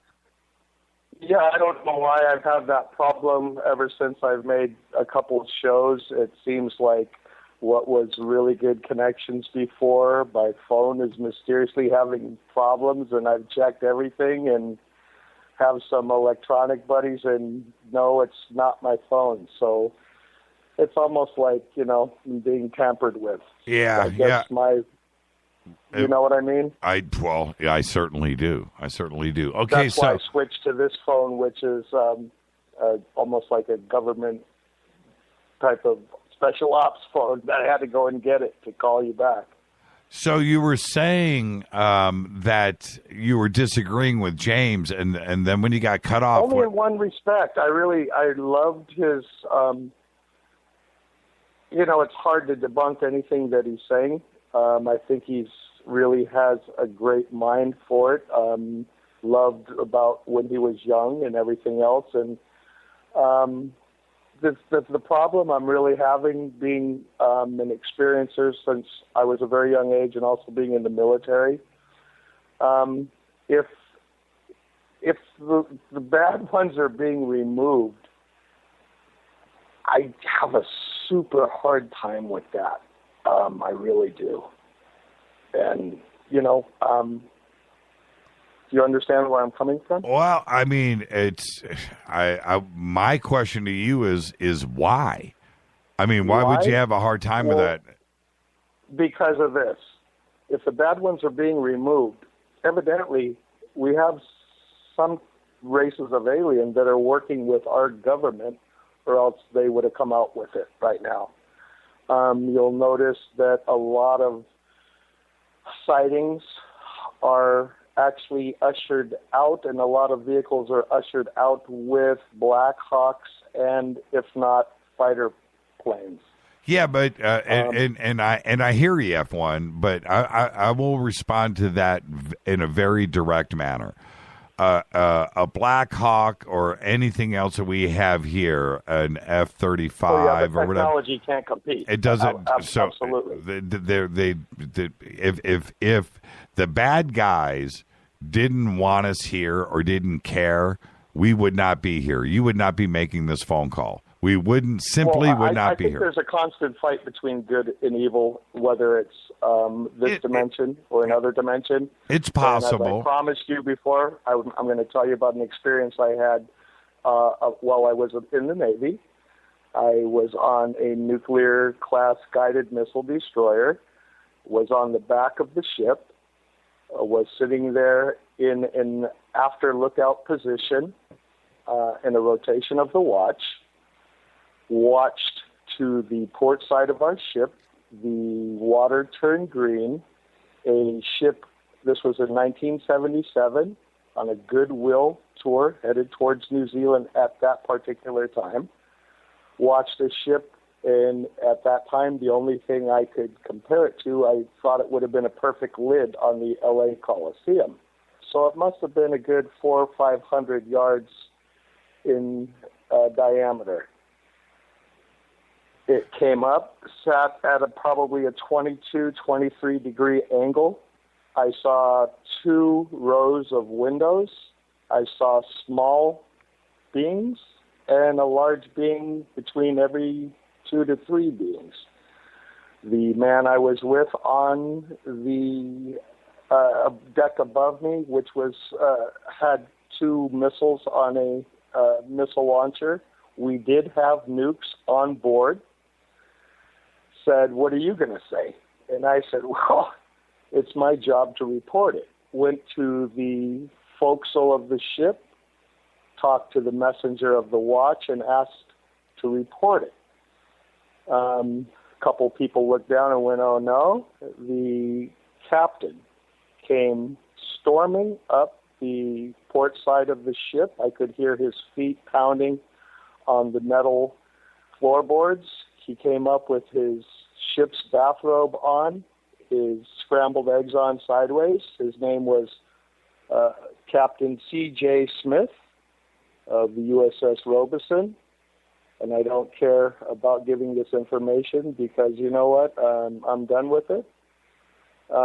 He got very upset at me, pulled me aside, said, if you wish to report this, I cannot guarantee your future in the Navy, but if you don't wish to report this, I can guarantee you'll have a successful future in the Navy. If you do wish to report this, I cannot guarantee your future. As soon as we hit Pearl Harbor, I was processed out of the service, even though I had the highest schooling in the service as a nuclear power electronics technician. Went through BEE school, prototype school, and nuke school in Orlando, Florida. And to this day, almost kept it in for many, many years, and recently told a couple of friends of mine that have a station called Third Phase of Moon, Blake and his brother Brent. And I know for a fact that there's a problem, that there are a lot of aliens with, or ETs, or extra-dimensional, or other dimensional beings that have bad intentions for this planet. Or else why is it such a secret, and why would you process someone out of the service unless there was something really, really nasty to hide? And I didn't really want to talk. I told you about a year ago or so that I would come on your show, but I didn't want to go into the San Fernando Valley, because ever since I did this show on a particular network, and also with Brian Vike, I have had nothing but hassles unnecessarily from the police when I don't do anything wrong. And it's pretty obvious. Yeah, interesting. Well, and we're at the end of the show tonight, but I'll say this in closing. It's always, thanks for listening. Yeah, absolutely. Is that I'm a firm believer in this. When I have company over at the house and I need to get rid of the insects in my backyard, I go out there and I spray bug spray to get rid of the insects. And I don't care about their families. I don't care about the little baby insects. I don't care about anything but clearing out the insects. And I look at ET the same way. If they were 1 million years advanced and they needed to come here and take this planet, they would just do it. We would just be the very same thing to them as we are with our environment. If we need to build a housing addition, we go in, we clear out the land, and we don't care about the animals or the insects or the birds or anything that is living there. We just go and build a housing addition. And ET certainly could do that with us, and they haven't. It just hasn't happened. You and I are talking on the phone right now. Now, is there a government conspiracy behind ET contact? There absolutely is. So there's no doubt about that. But if ET wanted to clear us out, F1, they would have done it, and we wouldn't be here right now. But maybe because of people like you and me and other people, they haven't had the availability to do so in the nature and the swiftness that they would like, because of the internet, because you have the balls to talk about it. Yeah, because other people have the balls to talk about it. Maybe we've slowed the process down. Yeah, it's possible. It's possible. Hey, F1, thank you for the phone call, my brother. I got to roll credits and get out of here. Thank you so much. Yeah, thank you very much for your time. Yeah, you have a great night. Thank you so much. And what a great show tonight. Thank you to everybody that called in. And I am out of here. I want to remind everybody, tomorrow night, right here, Holly Cook is going to be on Fade to Black. Very excited about that. Fade to Black's executive producer is Rita Kamara. And hey, if you want to check out the video from the George Norrie birthday bash, just go to our Facebook page, Jimmy Church Radio. Go check it out. It's pretty cool. Mike Barra shot it on Saturday night, a few minutes before we had our sighting. Yeah, we had no clue. This show is produced by Hilton J. Palm, Mark D. Kovar, LJ3, Renee, Mark Dunbar, Jonas. Thank you, Dennis. Thank you, Bob. Announcers are Steve Harder, Gene Vitola, Mark D. Kovar. Faded by Dale. Webmasters Drew, The Geek. Music, Doug Aldrich. Intro, Space Boy. Fade to Black is produced by KJCR for the Game Changer Network. Syndication, KGRA, The Planet. Thank you to everybody that called in tonight. Thank you, James Gilliland. This broadcast is owned and copyrighted 2016 by Fade to Black and the Game Changer Network. It cannot be rebroadcast, downloaded, copied, or used anywhere in the known universe without written permission from Fade to Black or the Game Changer Network. I'm your host, Jimmy Church. Follow me on Twitter at JChurchRadio. Everybody be safe. Go Backley Tappy.